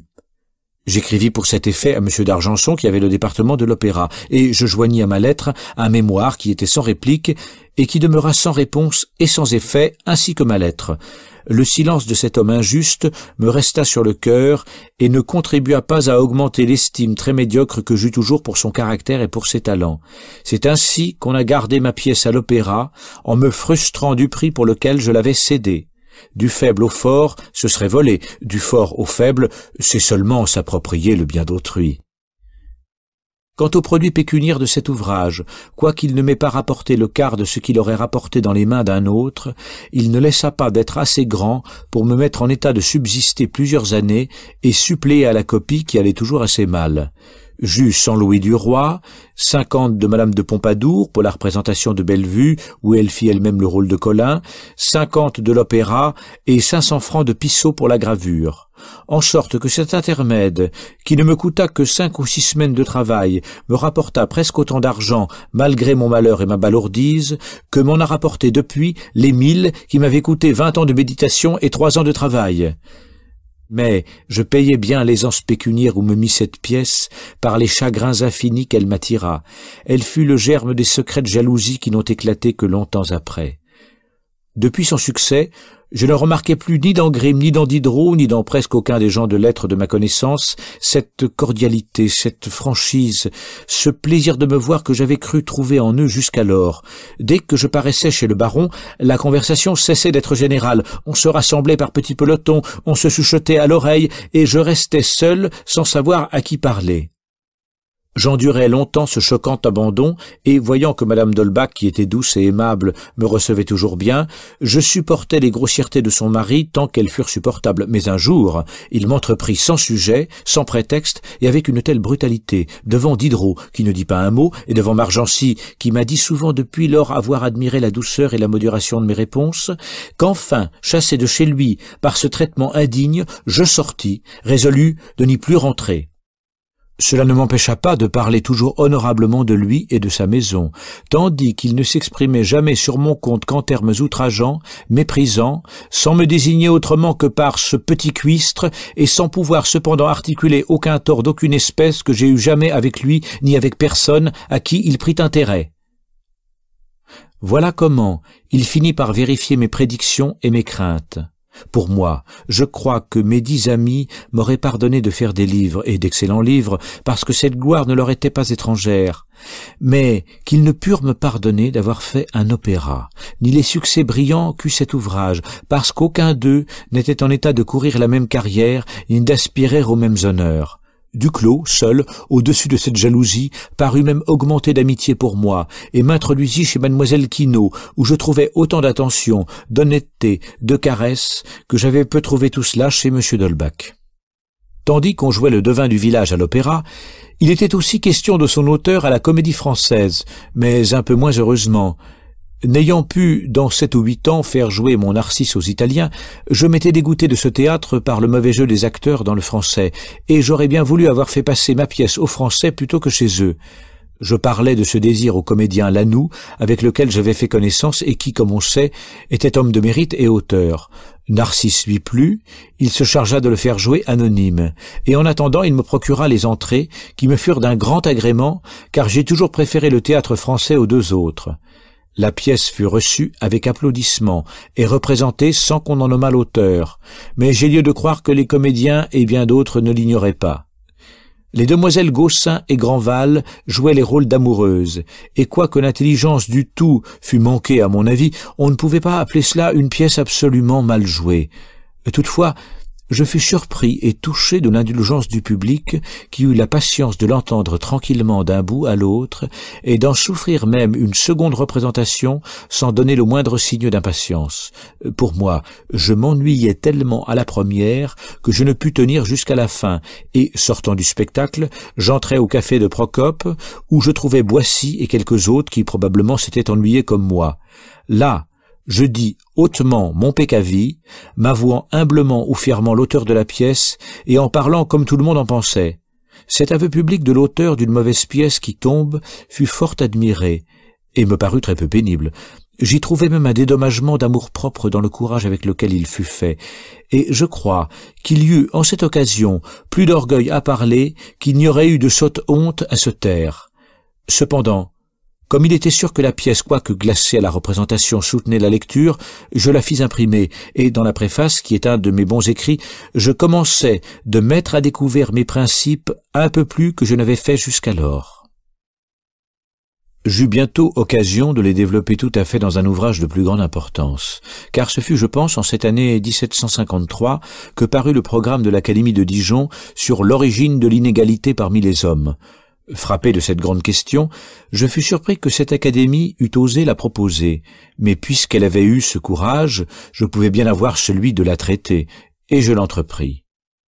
Pour méditer à mon aise ce grand sujet, je fis à Saint-Germain un voyage de 7 ou 8 jours avec Thérèse, notre hôtesse qui était une bonne femme et une de ses amies.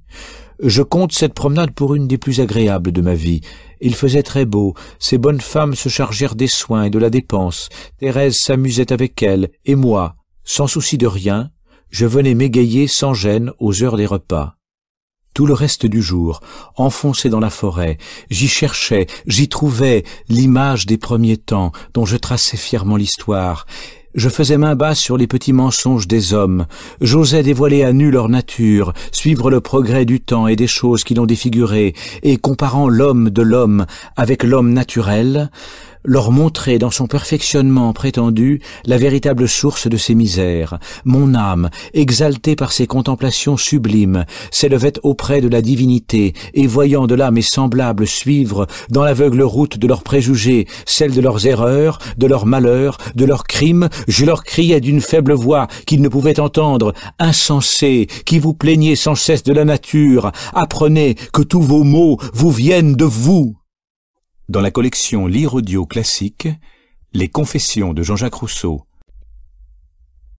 De ces méditations résulta le discours sur l'inégalité, ouvrage qui fut plus du goût de Diderot que tous mes autres écrits et pour lequel ses conseils me furent le plus utiles, mais qui ne trouva dans toute l'Europe que peu de lecteurs qui l'entendissent, et aucun de ceux-là qui voulut en parler. Il avait été fait pour concourir au prix. Je l'envoyai donc, mais sûr d'avance qu'il ne l'aurait pas, et sachant bien que ce n'est pas pour des pièces de cette étoffe que sont fondés les prix des académies. Cette promenade et cette occupation firent du bien à mon humeur et à ma santé. Il y avait déjà plusieurs années que, tourmenté de ma rétention d'urine, je m'étais livré tout à fait au médecin qui, sans alléger mon mal, avait épuisé mes forces et détruit mon tempérament. Au retour de Saint-Germain, je me trouvai plus de force et me sentis beaucoup mieux. Je suivis cette indication et résolu de guérir ou mourir sans médecin et sans remède, je leur dis adieu pour jamais. Et je me mis à vivre au jour la journée, restant quoi quand je ne pouvais aller et marchant sitôt que j'en avais la force.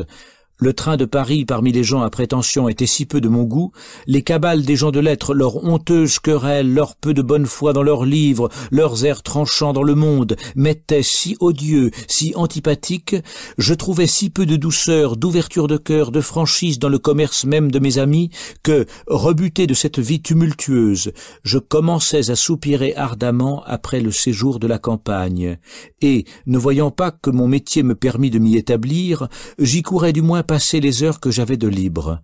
Pendant plusieurs mois, d'abord après mon dîner, j'allais me promener seul au bois de Boulogne, méditant des sujets d'ouvrage, et je ne revenais qu'à la nuit. Gaufécourt, avec lequel j'étais alors extrêmement lié, se voyant obligé d'aller à Genève pour son emploi, me proposa ce voyage. J'y consentis. Je n'étais pas assez bien pour me passer des soins de la gouverneuse. Il fut décidé qu'elle serait du voyage, que sa mère garderait la maison, et, tous nos arrangements pris, nous partîmes tous trois ensemble le 1er juin 1754. Je dois noter ce voyage comme l'époque de la première expérience qui, jusqu'à l'âge de 42 ans que j'avais alors, ait porté atteinte au naturel pleinement confiant avec lequel j'étais né et auquel je m'étais toujours livré sans réserve et sans inconvénient. Nous avions un carrosse bourgeois qui nous menait avec les mêmes chevaux à très petites journées. Je descendais et marchais souvent à pied. À peine étions-nous à la moitié de notre route que Thérèse marqua la plus grande répugnance à rester seule dans la voiture avec Gaufécourt, et que quand, malgré ses prières, je voulais descendre, elle descendait et marchait aussi. Je la grondai longtemps de ce caprice, et même je m'y opposai tout à fait jusqu'à ce qu'elle se vît forcée enfin à m'en déclarer la cause. Je crus rêver. Je tombai des nues quand j'appris que mon ami M. de Gaufécourt, âgé de plus de 60 ans, podagre, impotent, usé de plaisirs et de jouissances, travaillait depuis notre départ à corrompre une personne qui n'était plus ni belle ni jeune, qui appartenait à son ami. Et cela par les moyens les plus bas, les plus honteux, jusqu'à lui présenter sa bourse, jusqu'à tenter de l'émouvoir par la lecture d'un livre abominable et par la vue des figures infâmes dont il était plein. Thérèse, indignée, lui lança une fois son vilain livre par la portière, et j'appris que le premier jour, une violente migraine m'ayant fait aller coucher sans souper, il avait employé tout le temps de ce tête-à-tête à des tentatives et des manœuvres plus dignes d'un satyre et d'un bouc que d'un honnête homme, auquel j'avais confié ma compagne et moi-même. Quelle surprise! Quel serment de cœur tout nouveau pour moi! Moi qui jusqu'alors avais cru l'amitié inséparable de tous les sentiments aimables et nobles qui font tout son charme, pour la première fois de ma vie, je me vois forcé de l'allier au dédain et d'ôter ma confiance et mon estime à un homme que j'aime et dont je me crois aimé. Le malheureux me cachait sa turpitude. Pour ne pas exposer Thérèse, je me vis forcé de lui cacher mon mépris et de recéler au fond de mon cœur des sentiments qu'il ne devait pas connaître. Douce et sainte illusion de l'amitié, Gauffécourt leva le premier ton voile à mes yeux, que de mains cruelles l'ont empêché depuis lors de retomber. À Lyon, je quittai Gauffécourt pour prendre ma route par la Savoie, ne pouvant me résoudre à passer Derechef si près de maman sans la revoir. Je la revis. Dans quel état, mon Dieu! Quel avilissement!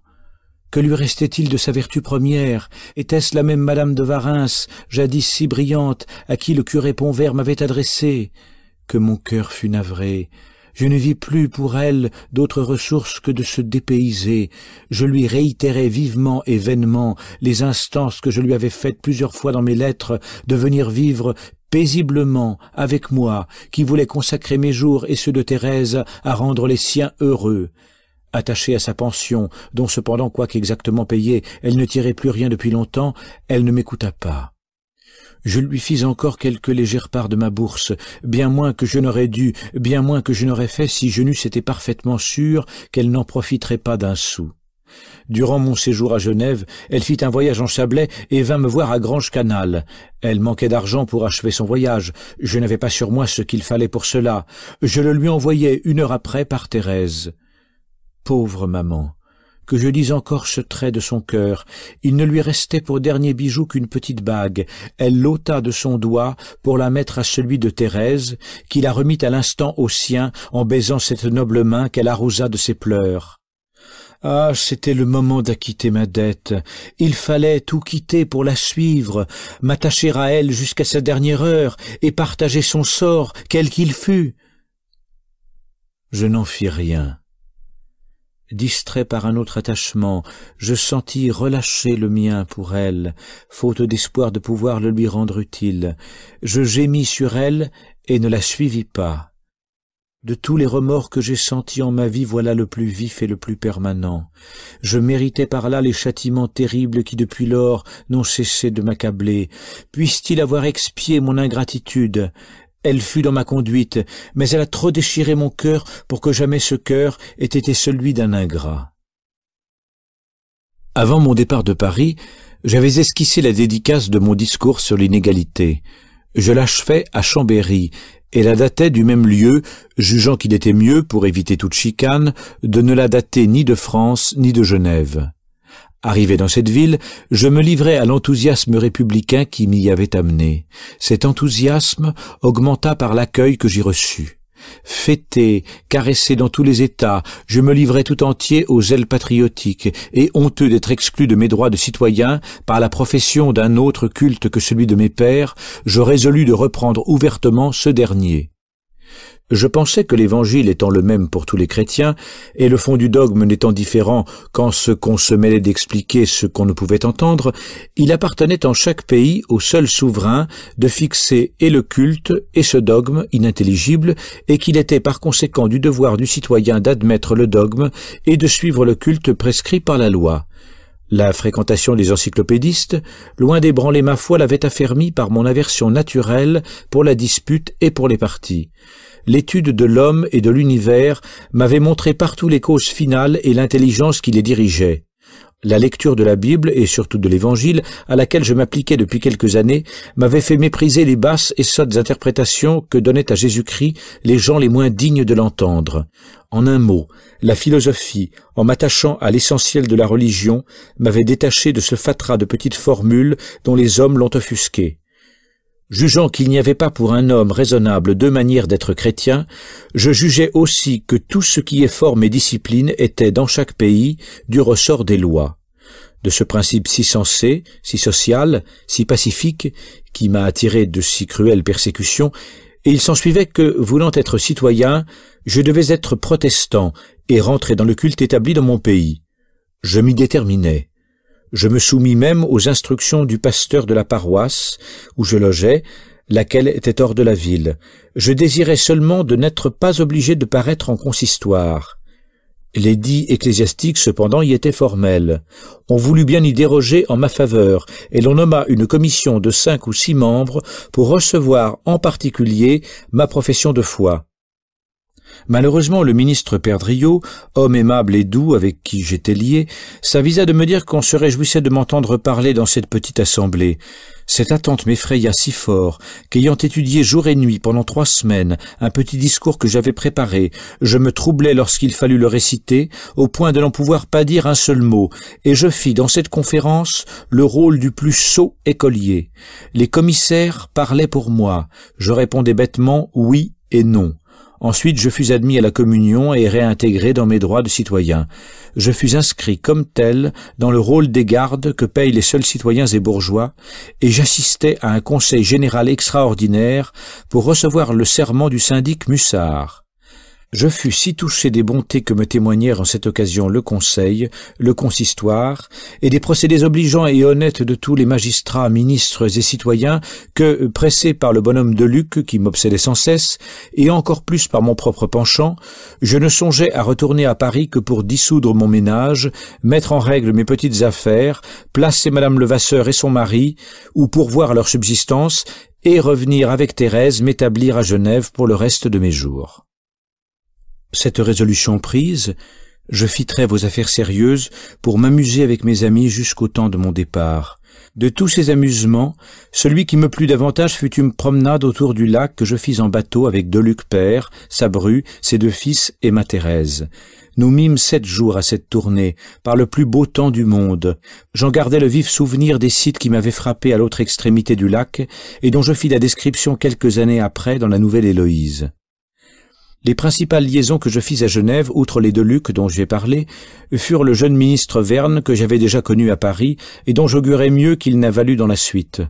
Monsieur Perdriau, alors pasteur de campagne, aujourd'hui professeur de belles-lettres, dont la société pleine de douceur et d'aménité me sera toujours regrettable, quoiqu'il ait cru du bel air de se détacher de moi, Monsieur Jalabert, alors professeur de physique, depuis conseiller et syndic, auquel je lus mon discours sur l'inégalité, mais non pas la dédicace, et qui en parut transporté. Le professeur Lulin, avec lequel jusqu'à sa mort je suis resté en correspondance, et qui m'avait même chargé d'emplettes de livres pour la bibliothèque. Le professeur Vernet, qui me tourna le dos comme tout le monde après que je lui eus donné des preuves d'attachement et de confiance qu'il aurait dû toucher, si un théologien pouvait être touché de quelque chose. Chapuis, commis et successeur de Gauffécourt, qu'il voulut supplanter, et qui bientôt fut supplanté lui-même. Marcet de Mézières, ancien ami de mon père, et qui s'était montré le mien, mais qui, après avoir jadis bien mérité de la patrie, s'étant fait auteur dramatique et prétendant aux 200, changea de maxime et devint ridicule avant sa mort. Mais celui de tous dont j'attendis davantage fut Moultou. Jeune homme de la plus grande espérance par ses talents, par son esprit plein de feu, que j'ai toujours aimé, quoique sa conduite à mon égard ait été souvent équivoque et qu'il ait des liaisons avec mes plus cruels ennemis, mais qu'avec tout cela, je ne puis m'empêcher de regarder encore comme appelé à être un jour le défenseur de ma mémoire et le vengeur de son ami. Au milieu de ces dissipations, je ne perdis ni le goût ni l'habitude de mes promenades solitaires, et j'en faisais souvent d'assez grandes sur les bords du lac, durant lesquelles ma tête, accoutumée au travail, ne demeurait pas oisive. Je digérais le plan déjà formé de mes institutions politiques, dont j'aurai bientôt à parler. Je méditais une histoire du Valais, un plan de tragédie en prose, dont le sujet, qui n'était pas moins que Lucrèce, ne m'ôtait pas l'espoir d'atterrer les rieurs, quoique j'osasse laisser paraître encore cette infortunée quand elle ne le peut plus sur aucun théâtre français. Je m'essayais en même temps sur Tacite, et je traduisis le premier livre de son histoire qu'on trouvera parmi mes papiers. Après 4 mois de séjour à Genève, je retournai au mois d'octobre à Paris, et j'évitais de passer par Lyon pour ne pas me retrouver en route avec Gauffécourt. Comme il entrait dans mes arrangements de ne revenir à Genève que le printemps prochain, je repris pendant l'hiver mes habitudes et mes occupations, dont la principale fut de voir les épreuves de mon discours sur l'inégalité que je faisais imprimer en Hollande par le libraire Ray, dont je venais de faire la connaissance à Genève. Comme cet ouvrage était dédié à la République, et que cette dédicace pouvait ne pas plaire au Conseil, je voulais attendre l'effet qu'elle ferait à Genève avant que d'y retourner. Cet effet ne me fut pas favorable, et cette dédicace, que le plus pur patriotisme m'avait dictée, ne fit que m'attirer des ennemis dans le conseil et des jaloux dans la bourgeoisie. Monsieur Chouet, alors premier syndic, m'écrivit une lettre honnête mais froide, qu'on trouvera dans mes recueils, liasse A numéro 3.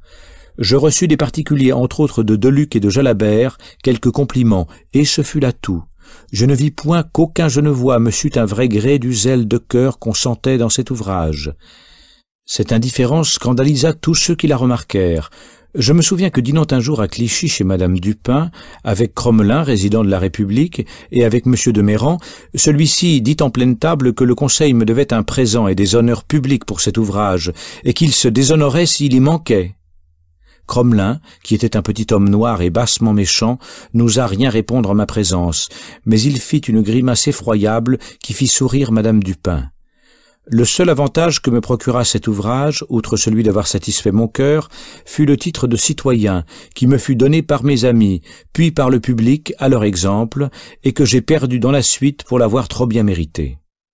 Ce mauvais succès ne m'aurait pas détourné d'exécuter ma retraite à Genève, si des motifs plus puissants sur mon cœur n'y avaient pas concouru.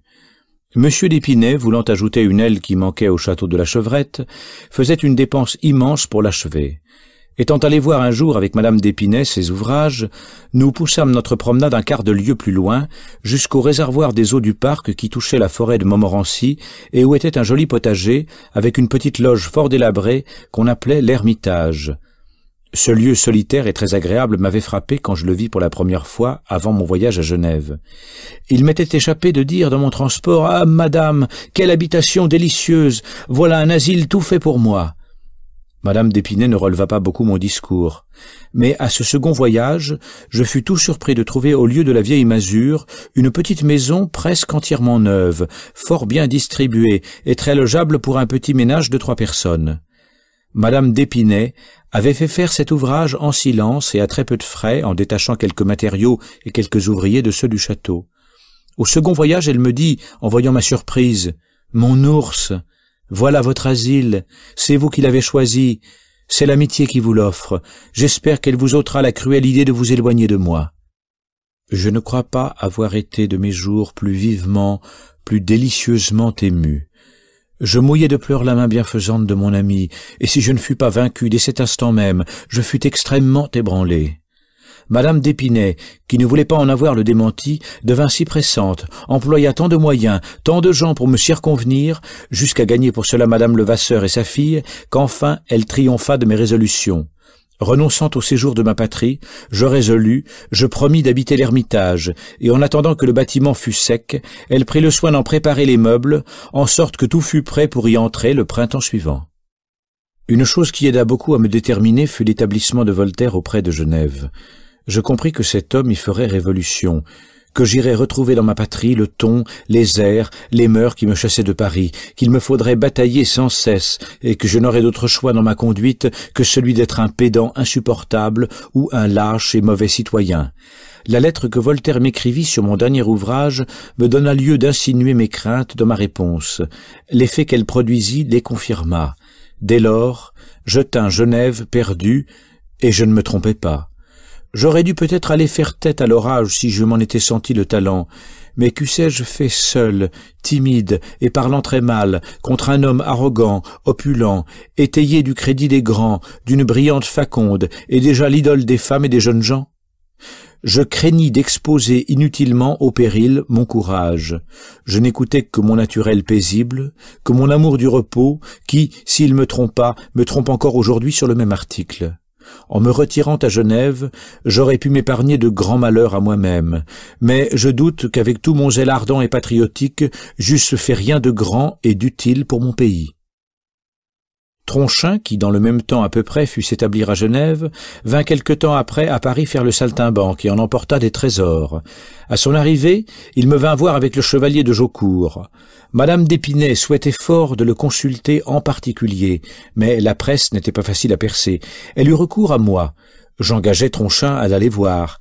Ils commencèrent ainsi, sous mes auspices, des liaisons qu'ils resserrèrent ensuite à mes dépens.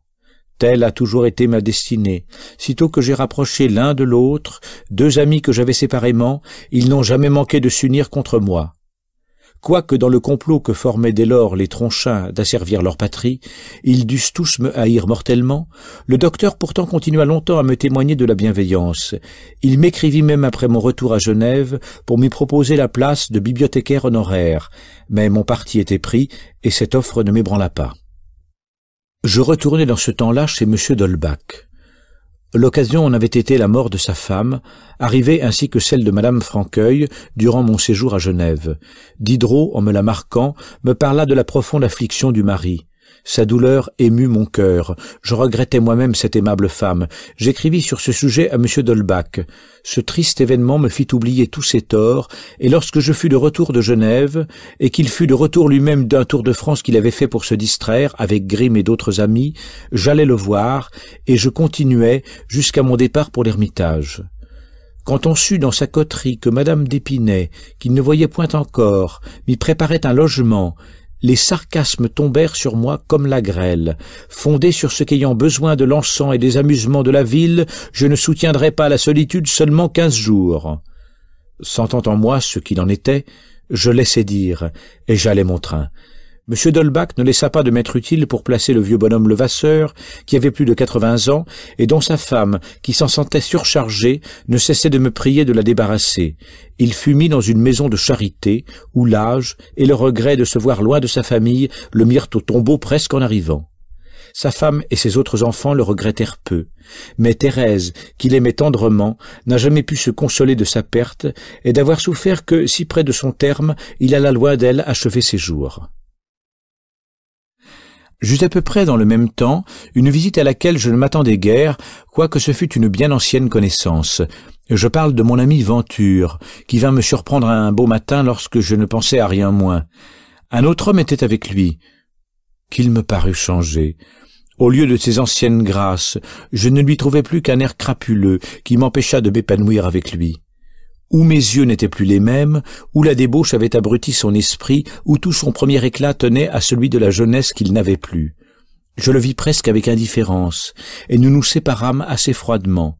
Mais quand il fut parti, le souvenir de nos anciennes liaisons me rappela si vivement celui de mes jeunes ans, si doucement, si sagement consacré à cette femme angélique qui maintenant n'était guère moins changée que lui. Les petites anecdotes de cet heureux temps, la romanesque journée de Thun passée avec tant d'innocence et de jouissance entre ces deux charmantes filles dont une main baisée avait été l'unique faveur et qui malgré cela m'avaient laissé des regrets si vifs, si touchants, si durables, tous ces ravissants délires d'un jeune cœur que j'avais sentis alors dans toute leur force et dont je croyais le temps passé pour jamais. Toutes ces tendres réminiscences me firent verser des larmes sur ma jeunesse écoulée et sur ces transports désormais perdus pour moi. Ah, combien j'en aurais versé sur leur retour tardif et funeste si j'avais prévu les maux qu'ils m'allaient coûter.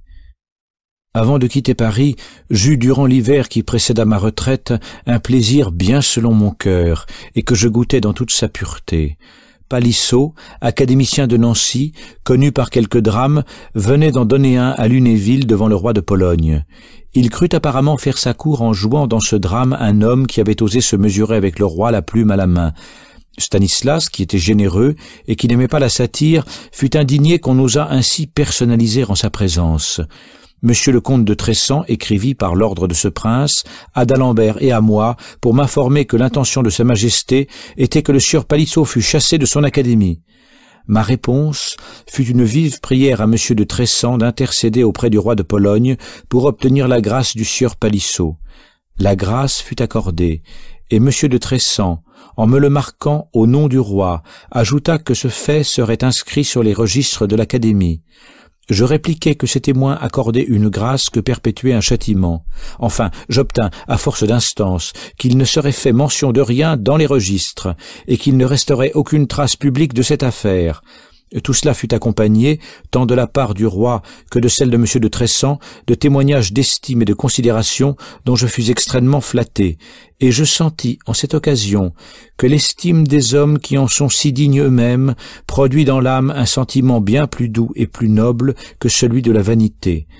J'ai transcrit dans mon recueil les lettres de M. de Tressan avec mes réponses, et l'on en trouvera les originaux dans l'alias A, numéros 9, 10 et 11. Je sens bien que si jamais ces mémoires parviennent à voir le jour, je perpétue ici moi-même le souvenir d'un fait dont je voulais effacer la trace, mais j'en transmets bien d'autres malgré moi. Le grand objet de mon entreprise, toujours présent à mes yeux, l'indispensable devoir de la remplir dans toute son étendue, ne m'en laisseront point détourner par de plus faibles considérations qui m'écarteraient de mon but.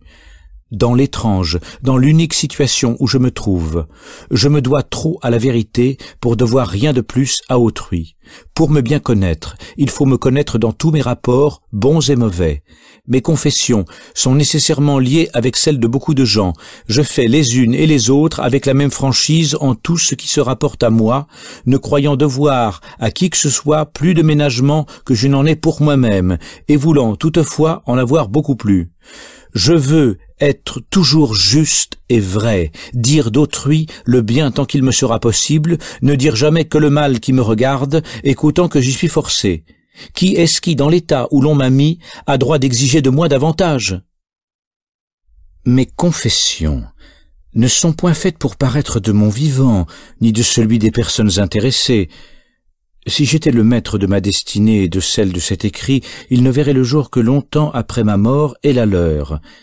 Mais les efforts que la terreur de la vérité fait faire à mes puissants oppresseurs pour en effacer les traces me forcent à faire pour les conserver tout ce que me permette le droit le plus exact et la plus sévère justice. Si ma mémoire devait s'éteindre avec moi, plutôt que de compromettre personne, je souffrirais un opprobre injuste et passager sans murmure. Mais puisqu'enfin mon nom doit vivre, je dois tâcher de transmettre avec lui le souvenir de l'homme infortuné qui le porta, tel qu'il fut réellement, et non tel que d'injustes ennemis travaillent sans relâche à le peindre.